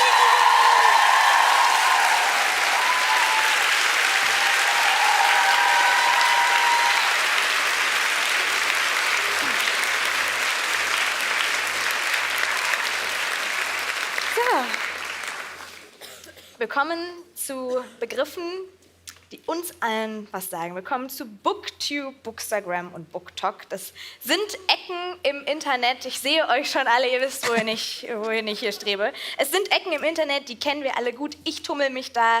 Ich bin mir sicher, der ganz, ganz große Teil von euch auch. Aber habt ihr mal versucht, zum Beispiel euren Großeltern zu erklären, was wir da machen? Also Tarkan, vielleicht versuchst du es mal, deiner Oma zu erklären, was Booktalk ist. Wie würdest du es machen? Ich weiß tatsächlich, dass die zumindest gestern live aus der Türkei zugeguckt hat, weil meine Schwester eine große Bücherliebhaberin ist. Nein, hier in diesem Stream. Deswegen Ja, weiß aber der ich, ist ja auch bei TikTok. Aber ist deine Oma bei TikTok? Nee, meine Oma ist nicht bei TikTok. Ach so. Nein, nein, meine Schwester hat sie da irgendwie eingerichtet für den Stream. Und Oma, falls du das hier siehst, bevor ich dir erkläre, was TikTok ist, like, kommentier, gewinn dieses Hugendubel-Paket im Wert von 1.000 € für uns. Bitte, do it. Und um ihr zu erklären, was Booktalk ist, ich würde sagen, das ist wie ein Buchclub, aber statt im Wohnzimmer trifft man halt sich im Internet, um über fiktive Männer zu thirsten. Trifft Sehr ganz gut, oder? Das ist gut. Sehr gut.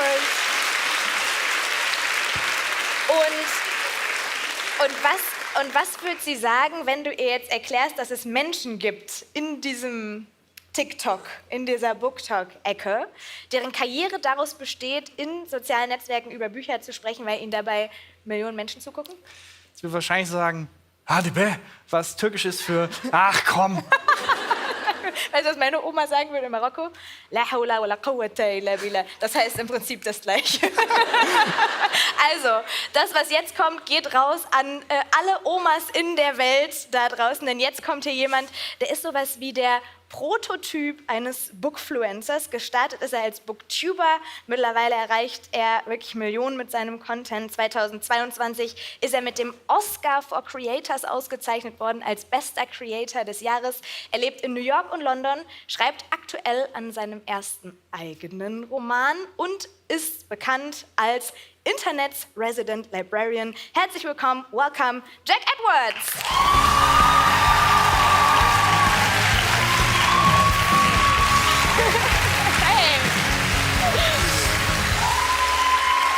Hey! Welcome!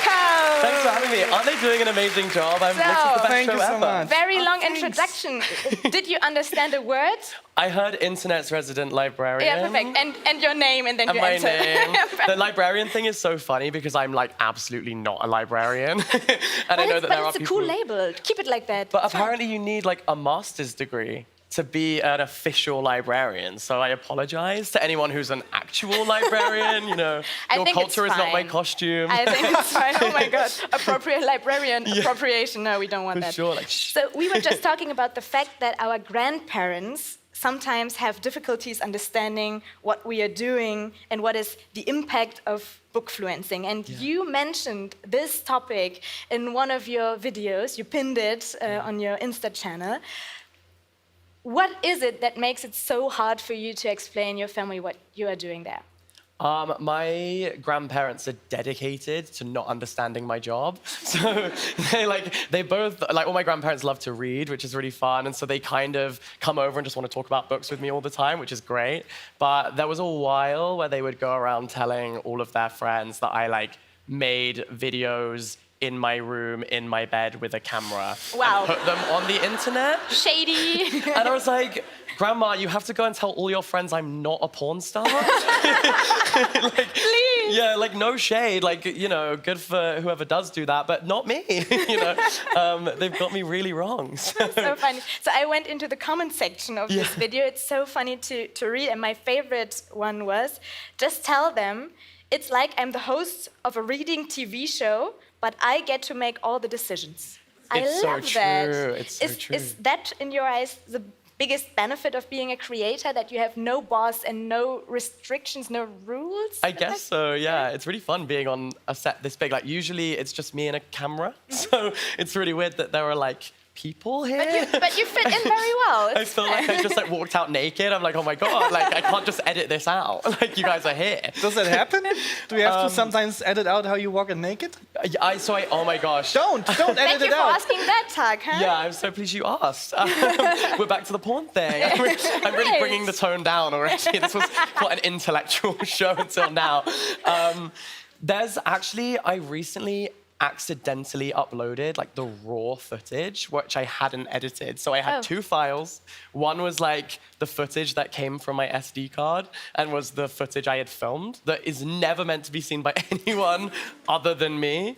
And then the file that's edited and like polished and nice, where I cut out all the ums and ahs and where I stumble on my words.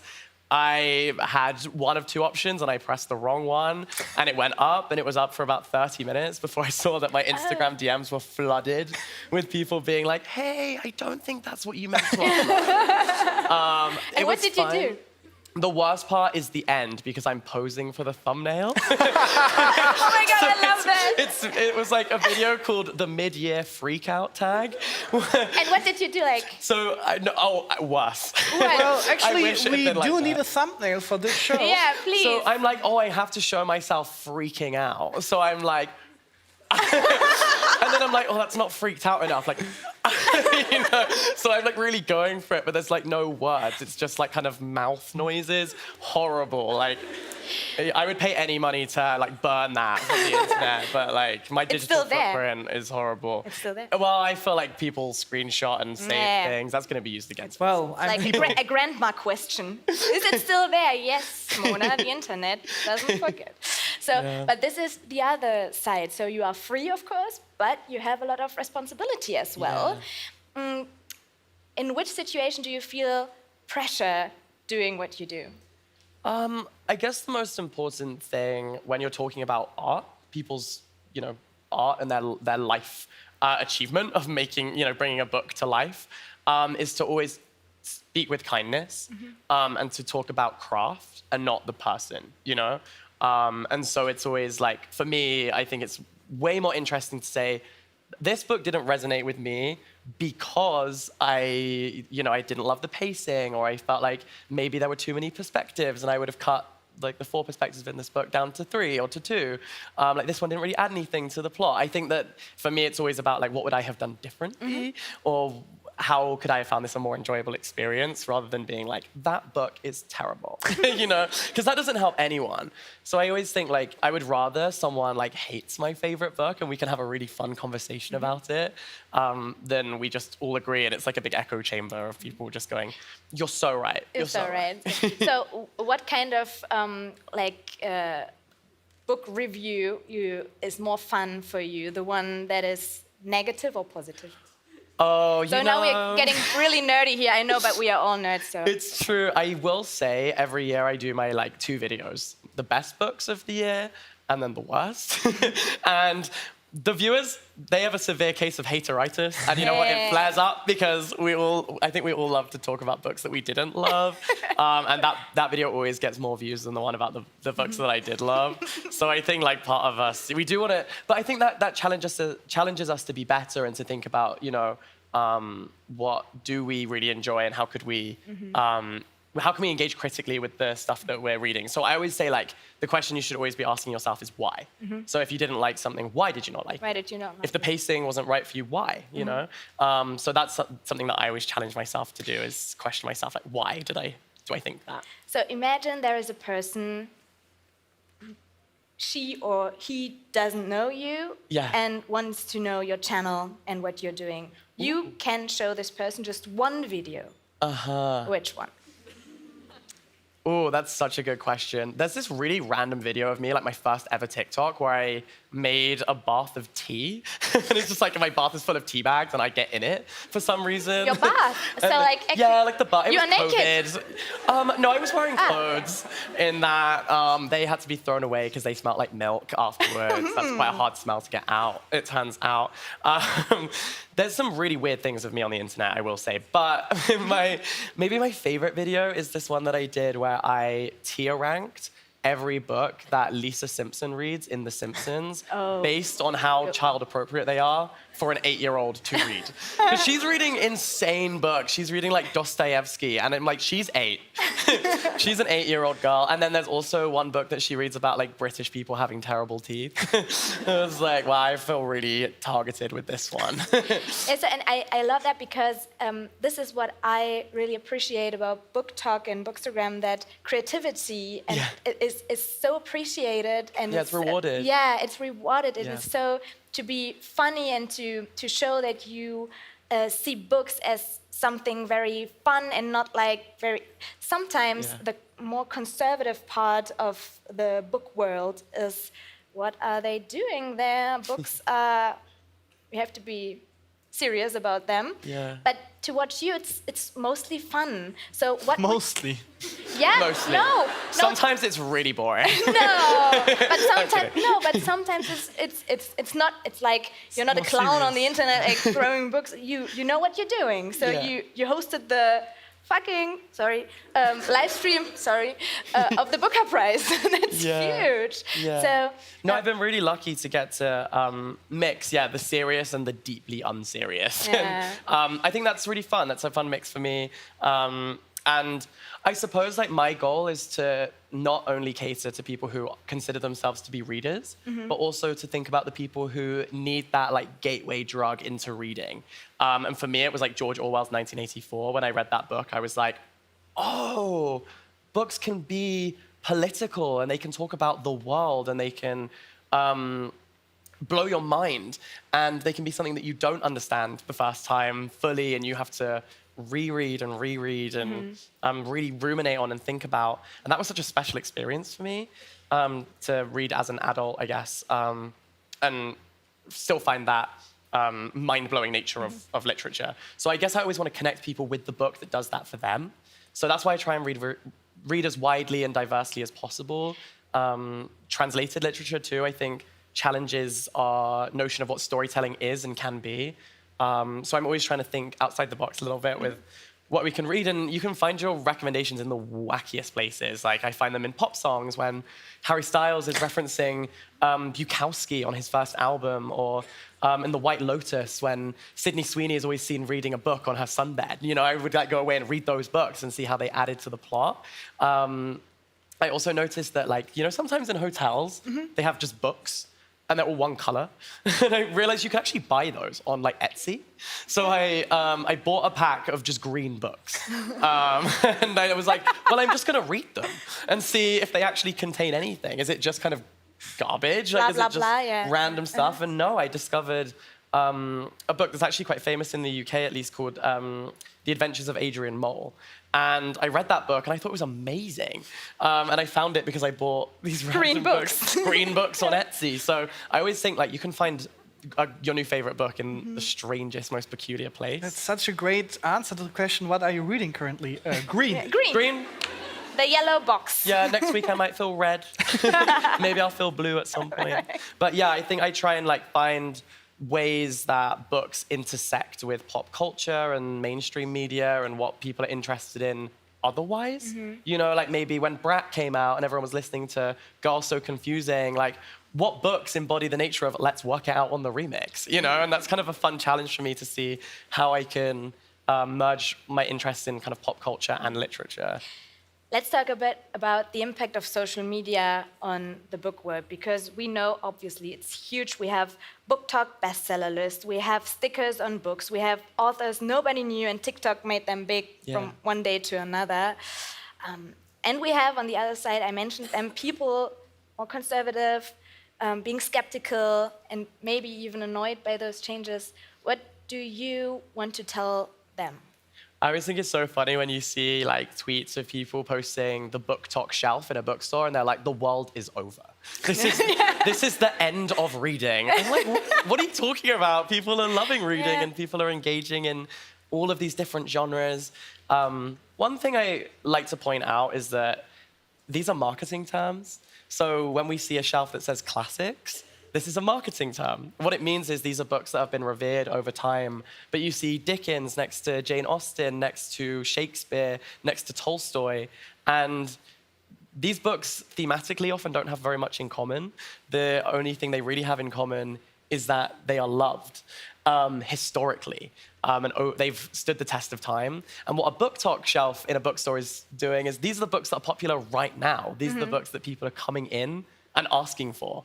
So we've put them on one shelf so you can find them.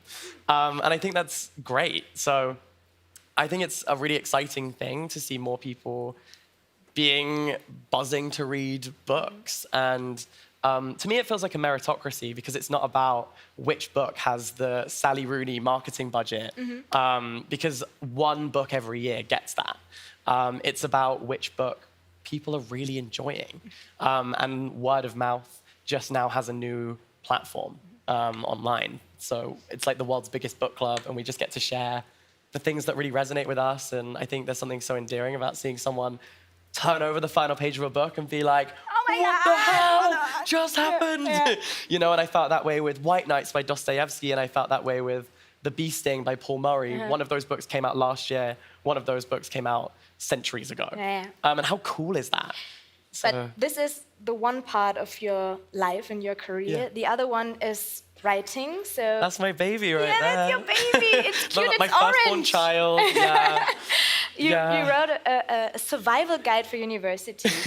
So were you the perfect fresher at university, or what? No, I was the opposite. And that's why this has like how to boil an egg, you know, and like how to read laundry symbols on your clothes so that they don't shrink to the size of a Barbie doll. You know, for me, no one in my family had really been to university before, and it was such an alien concept, and I was so terrified. So when I went to university, I just wanted to film it, and that's how my YouTube channel started, by filming my experience at university. And that's how I kind of built an audience of just trying to demystify what it is to be in higher education. Because at the time I was like, I just wish I could see it.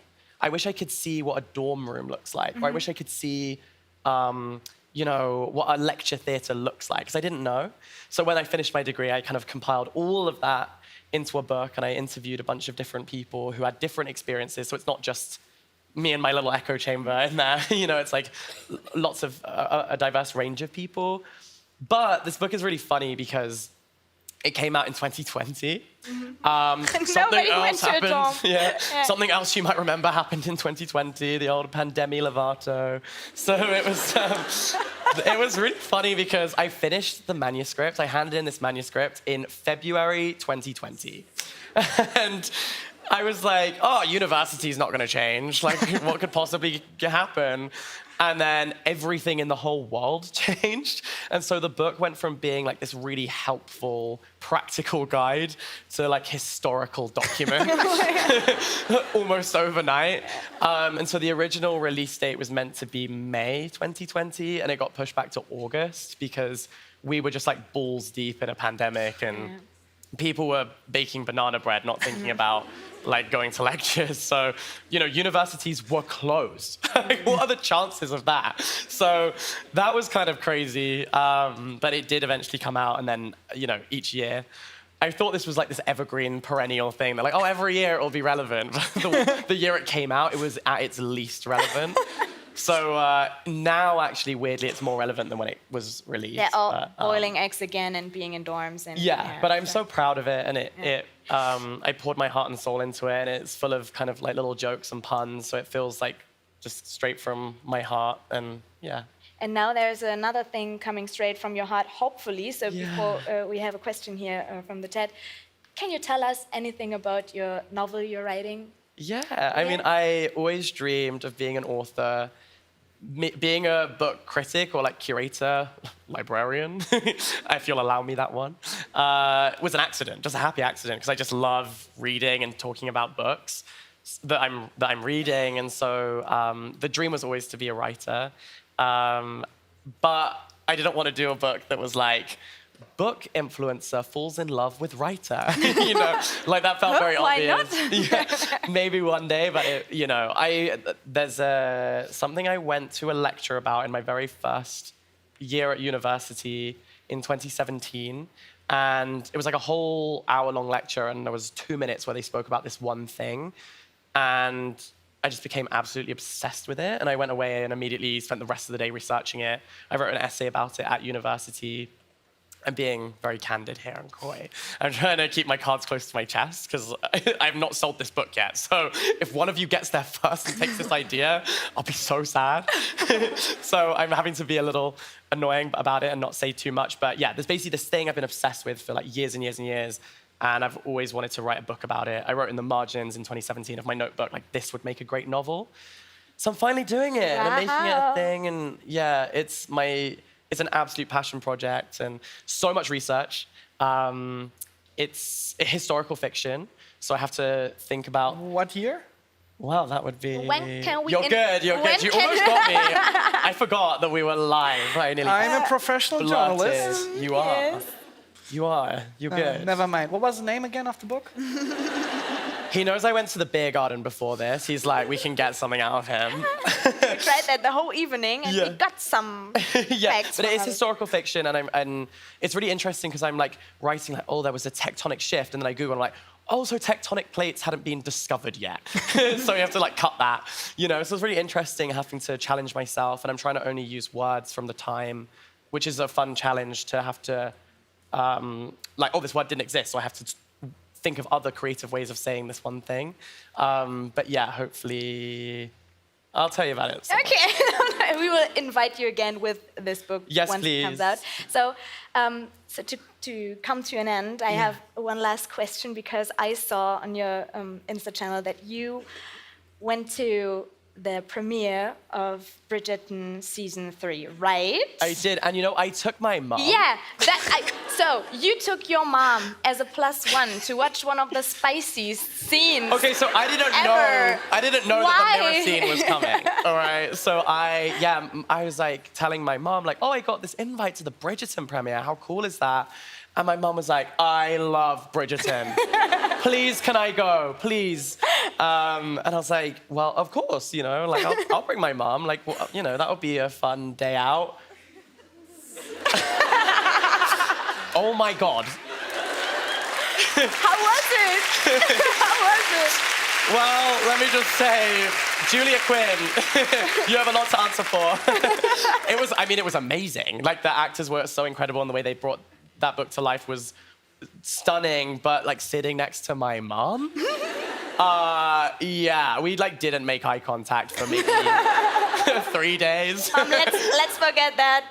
Yeah, it was like, it's so funny because the cast were there, so they came onto the stage and they were like, yeah, this is our maybe like spiciest scene ever. Like, just don't watch it with your mom. And me and my mom too kind of like late. side on each other, like, it's too late now. She was just eating her popcorn, like, okay. So I don't Good know. luck. I don't know if you guys met backstage, but if you have a question, we should ask Julia Quinn and Golda Rosheuvel. Other than just like, what the hell? Yes, yeah, I was thinking about that. Can we make something out of this mom situation? I don't know. So is there a question? Because they're here. Well, I guess Julia Quinn has crafted all of these incredible characters who we've seen be brought to life on the screen. I would love to know how she gets into the mindset of each of those characters and brings them to life. You know, how she really gets under their skin and knows exactly how they would react in all different It's such a great question. I'm gonna act like it's my question. If it's you can have that one. Yeah. You can have that one for free. Right, So grab yourself a seat somewhere here, because we will meet them now. We invited your mom. Fantastic. First, we say thank you very much for being here and being part of Bookstock. Thank you so much. Thank you so much. Thank you. Thank you. Thank you. Thank you so much.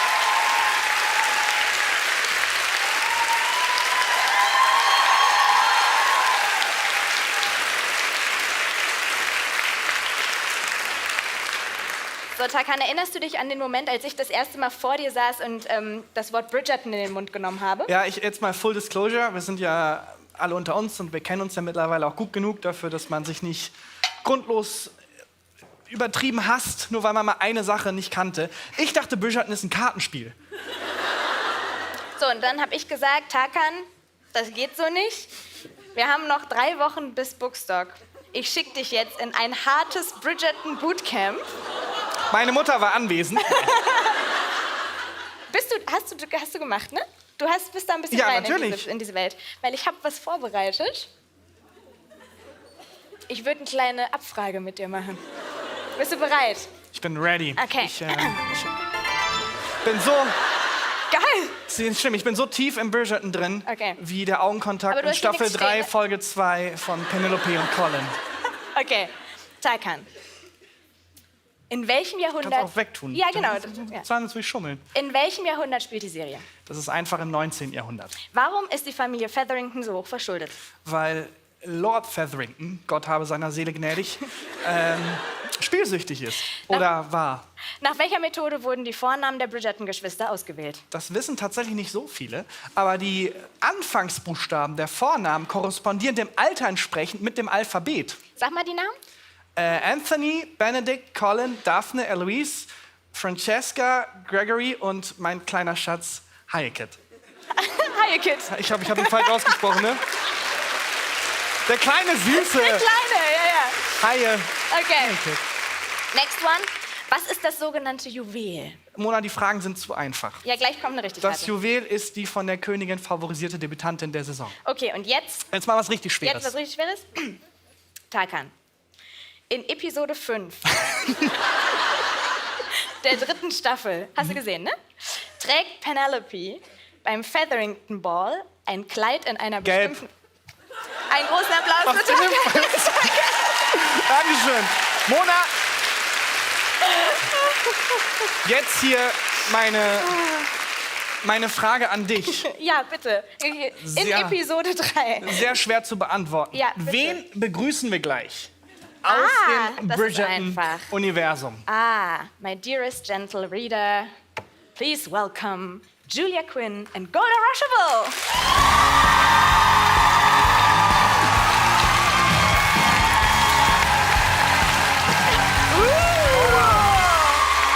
Wow, what an entrance.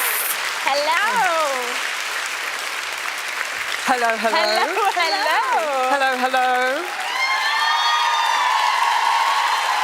Hi. People are beautiful. Beautiful people. Yes, aren't they? So, See, I don't understand German, but you seem to do very well. Yes. yeah, he Thank did. you very much. He did. I'm gonna be very honest. I did not know about Bridgerton, like on a fundamental level, did not know about it. Like 3 months But now ago. he knows, now he knows. But now I know it better than you, I would say. Yeah, and this is why. So I quizzed Tarkan, and he did really well. So what detail would you put in a Bridgerton nerd quiz? So we came up with this question, Yes. didn't we? We were sneaky. We got together against you. And in the Bridgerton world, Yes. who is our most famous extra? Your most famous Supporting extra. artist. Didn't you Yes. appear on screen? Yes, I did. You got it. Hidden in a wig, Yes. actually. It was in Queen Charlotte on the last episode. After they show the baby and they say, "Isn't he the most perfect baby ever?" And then it cuts to me. And how was it? I'm so proud. Yeah, you're doing very really good. good.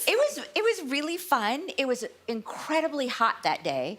And very, very hot to be in a wig and a corset, and it was a very last minute decision to do this, and so they didn't have the proper costume on, so they had to literally sew me into the dress and then cut me out of it. No. Yeah, I have photos. Wow. Cool. So Would you like to share them? I think it's been on social media already, but I'll put it up again. Yeah. So Tarkan will give you his number later. so you Okay. can- Yeah. Yeah. It'll take me a while to find it. I'm not very good at finding things. But Julia, talking about details in books, do you sometimes forget things you wrote maybe in book number 1, and then you're writing book number 8, and you're like, damn, what was it again? Oh, yes. Oh, my gosh, yes. And I have made mistakes. The most famous mistake I made is actually in a book called Just Like Heaven, which is the first Smythe Smith book. And in it, I put a little Easter egg for readers where someone's talking about someone saying, "Oh, he's married to so-and-so's wife's sister," that kind of thing. And for readers, they know it's Colin Bridgerton. But he's not mentioned by name, but readers know that. And then but he has to be married, obviously, because I said he's married. And then at the end of the book, he shows up at a ball and he's single. And yeah. And I didn't catch it. My sister, look at her.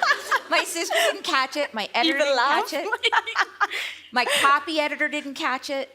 I heard from readers 3 hours after the book was released. I was going to say, did you print it and it went out? It's still out there. Oh my Lord. Oh my God. No, now there's no point taking it back now. Yeah, that's true. That's true. It's legend. There is a question I've been thinking about all day on my own.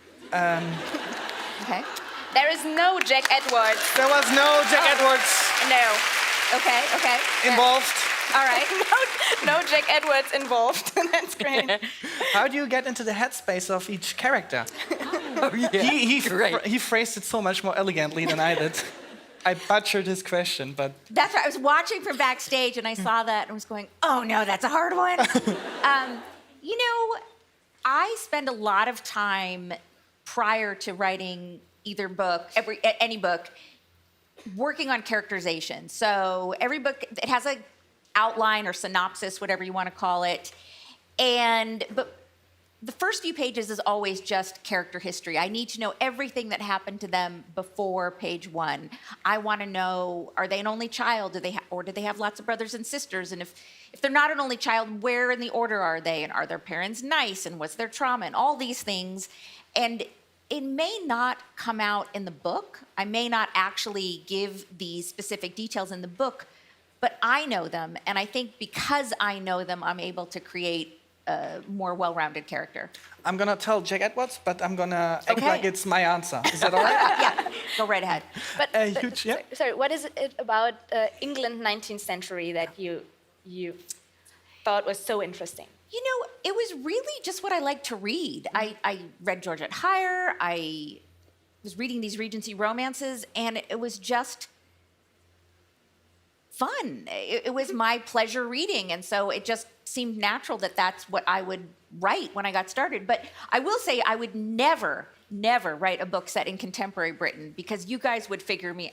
Within 3 pages, they'd say she is not from here. And I've lived in England a couple times, but I couldn't do it. It would not be authentic. But I think Regency England is as far away to most modern Brits as it is for me. So I can get away with that. Okay. And I think, Golda, you fit so perfectly into that setting. Thank you very much. As a queen, do you sometimes, like after shooting and you get home, do you sometimes forget to get out of character? Like, I don't know, like, what? You want me to wait in line?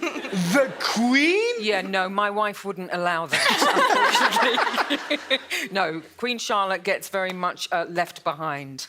So we have some photos of her here. Oh. And I think everyone...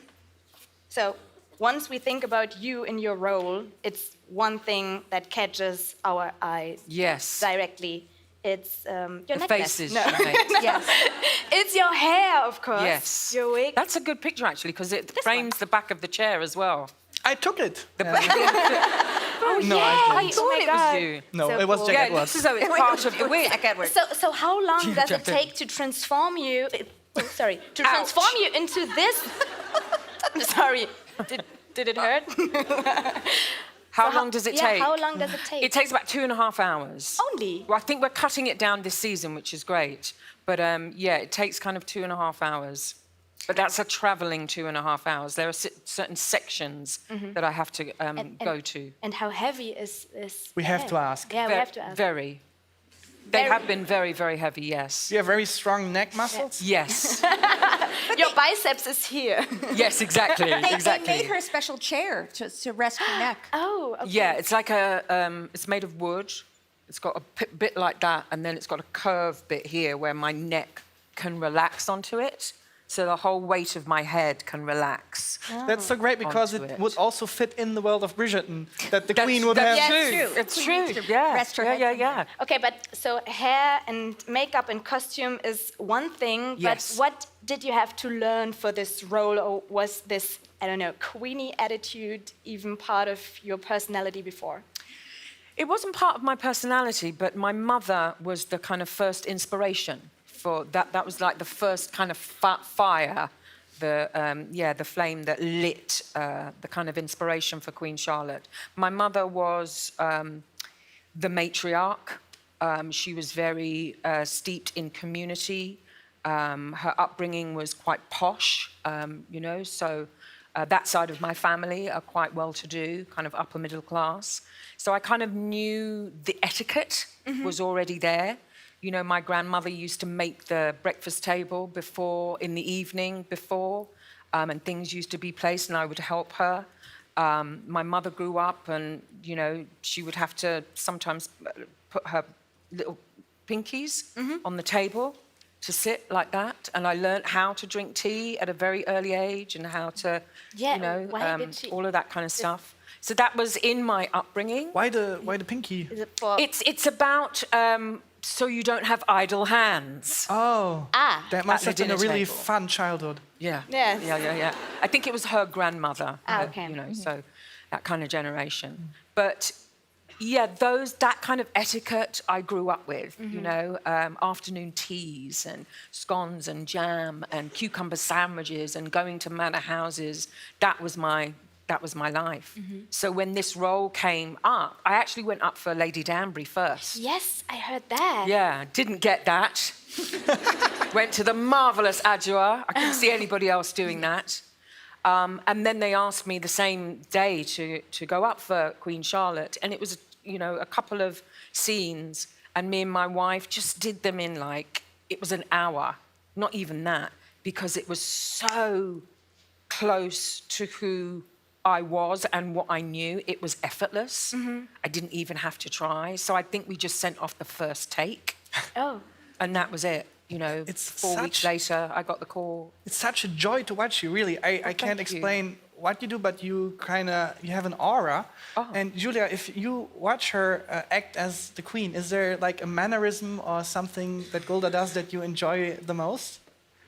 You do something with your mouth where I've told her before, it doesn't quite line up, and you're just like, Could you do it? It's brilliant. It's absolutely, I love it. And I always say that the addition of Queen Charlotte is my favorite change from the book to the show, because the Queen Charlotte's not in the books. No, she isn't, but why is she so important for the series and she wasn't for the book?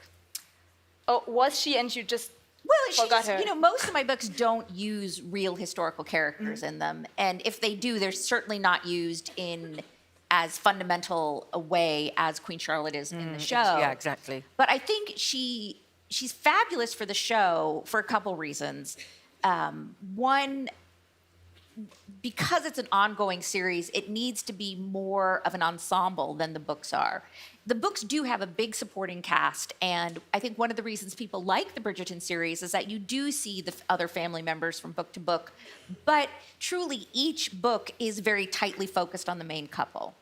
So moving that to if you want to have a long-standing series, you do need more of an ensemble cast, so it's nice to have this additional character to help just connect everything and to connect season to season. But also, I think that the Queen and her desires and wants and demands and just everything about her provides this wonderful framework for the show, and cohesiveness that I think maybe wasn't necessary in the books, but is in the show. And she's just so beautifully written and brilliantly written, and then just brilliantly acted. I can't imagine anyone but Golda doing it. And it is a question I get all the time. What is your favorite change? And it's always you. Aww. Golda, could you maybe... You know what she means when she talks about the mouth? I do, because I've seen it myself, and I'm like, what is that? Could you show us? Could you do it for us, please? Wait, into the camera? I don't know. Which one? There's This a one camera here? present there. Number 3. I don't even know whether I'm doing it. No. I mean, it just happens. I'll just talk to you, hello, out there in the world, and my mouth is probably doing the thing that Julia Quinn is talking about. I have no idea if it is. There are things moving here. I know what you mean because I've seen it. It's like a pursed lip sync. So yeah. Yeah. It's a small movement, but it's a small movement. It's accurate. It's very. But it's very on fascinating point. that you get so much into the role that you don't even realize. Don't even realize that it's happening. That's And really. people do talk to me about the face pulling that I do. That's very impressive. And, Thank you. Funnily is not an English word. Funnily. Lustigerweise. It is actually. Funnily. It's funnily, yeah. Funnily, there now is a book about Queen Charlotte. There is. Why did you decide to write her story in a sequel? Well, so Wait, actually what is happened it sequel was... or prequel? Prequel. Prequel. Sequel is the one that prequel is the one. Yes. All right. Yeah. Before and after. Yes. Thank you. Got it. She's younger in there. She is. So I was just sitting at home and Shonda called, and you know, it's always a big event when Shonda calls. And I know. Happens all the time. Actually, I call her Shawnee. oh, yeah. I guess you guys aren't there yet. The best was one time she called.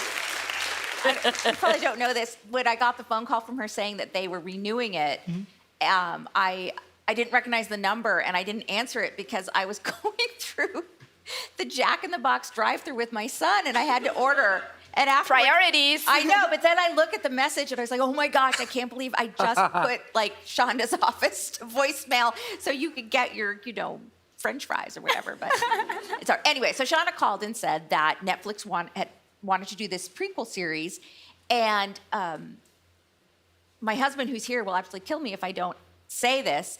He said, and immediately said, you need to write the book. And I said, oh, I can't do that. It's, you know, there are 100 reasons why I don't think it would work. I mean, how do I don't know how to do that. And, you know, I also, you know, as a white woman writing a book with main black characters, there's a lot of pitfalls you can run into.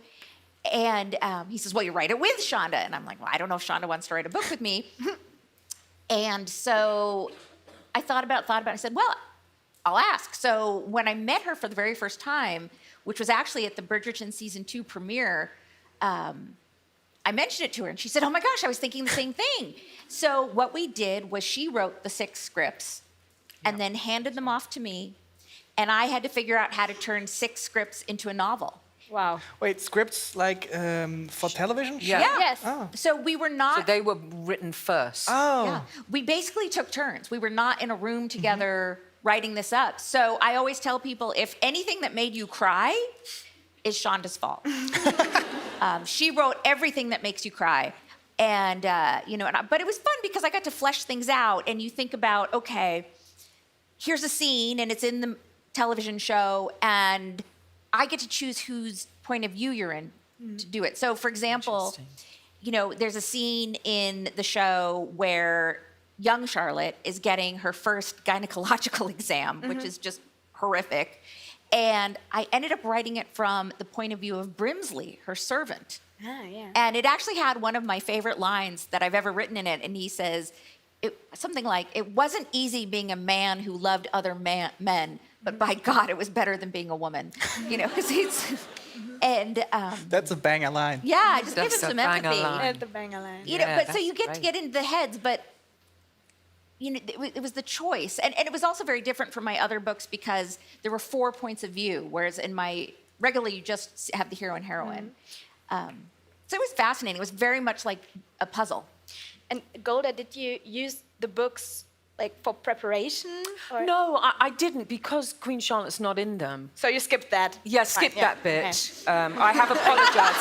It's okay. In We're Germany, okay. I've apologized. in Germany, we have a saying for that. We say "auf Lücke gelernt." Auf Lücke gelernt. Auf Lücke gelernt. What does that mean? Just learn the parts that you think are important and Yes, leave out the I rest. only learned my and then parts just anyway. pray it doesn't come up. Yeah. No, I mean the scripts were important to me because that's where that's the world that she's in. So, yeah. And how often you two met in this whole process? How close are you? And was We're it very close, I would say. Yeah, we've been hanging out this whole weekend. It's been great. Yeah, really great. I mean, And we because hung out one time before, but we like chat to each other on It's true, yeah. socials, the whole thing, babe. we're besties. Besties. Right. Yeah. perfect? But you know, I don't get to spend a lot of time with the cast because I live Yeah. in Seattle, which is a gazillion miles away. And, you know, I see things on social where they're posting things and I'm just looking being like, oh my gosh, they're having so much fun. And I know, you gotta they're so come over friendly. more often. Yeah. So it's actually really fun when I get to do something like this and get to hang out a bit more and get to know them better. She's the OG. She's in the OG. The OG Mama Bridgerton. What a label. Respect. Or the real Lady Whistledown. Yes. The real Lady Whistledown. Golda, is it true that you initially wanted to be an athlete? Yes. In which sport? I would have probably been decathlon. Wow. You know, like a Jessica Innes, something like that. Yeah, because I was good at running, javelin, long jump, 4x1 relay. Yeah, I would have been. Yeah, I loved those days. They were great days. And now the only sport we can see on Bridgerton is promenading. There was some fencing. Fencing and dancing. There was fencing, dancing. There was a croquet, bit of the croquet. pommel. Oh, yeah. Come on, Mona. Yes, sorry. Yeah. Sorry. Yeah, but I was mostly thinking about the dancing part because you, Golda. Yes. Yeah, this is the part. I watched the series and I thought when she's there, I have to ask, you have always a passive part. Always watching. They are dancing and you Never are sitting participating. there. Yeah. So is it like that or is it like, oh my God, those shooting days I am are the desperate to dance. Yes, oh no. Yes, I'd love Julia, the Queen to get up and dance. could you please write a book where the Queen took dancing lessons or something like that? Oh no, the Queen has to have her own ball. Yes. And centre stage. Well, we have And I a think it would be stage here. Oh. We have a lot of people watching. Tarkan. Queen, would you like to? No, I won't dare. I won't dare. I won't dare. I won't dare. I won't dare. Don't look at me. No.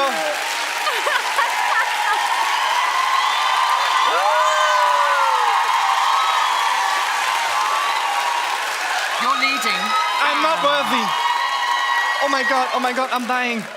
Wow. This is the best moment of my life. Okay, Tarkan. okay, Tarkan. okay.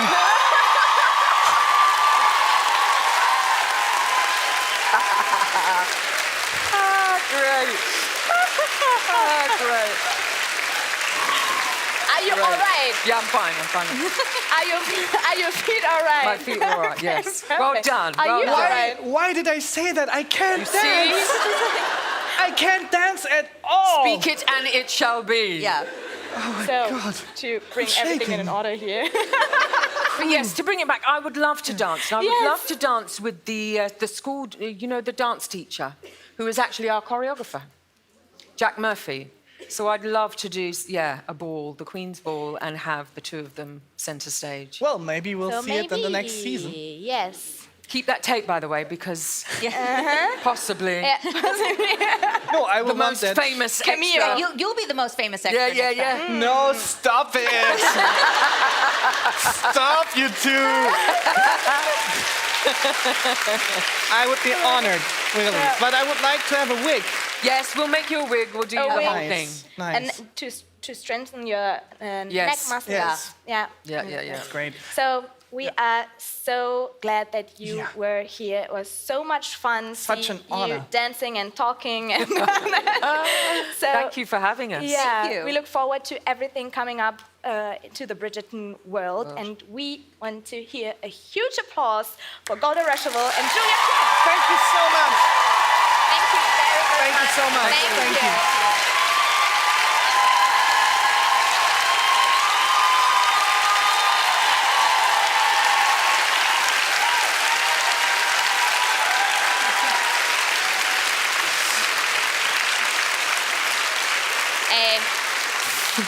Da hat er mit der, Das war gleichzeitig das Schlauste und Dümmste, was ich hier gemacht habe.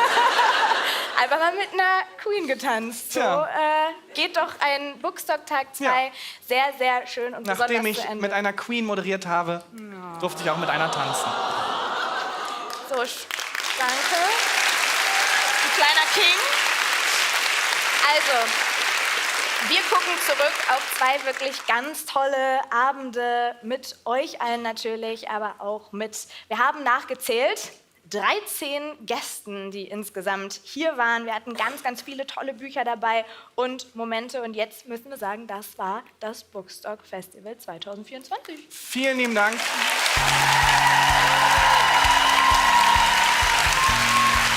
Vielen, vielen lieben Dank, dass ihr zugeschaut habt im Stream, egal ob auf YouTube, TikTok oder wo auch immer.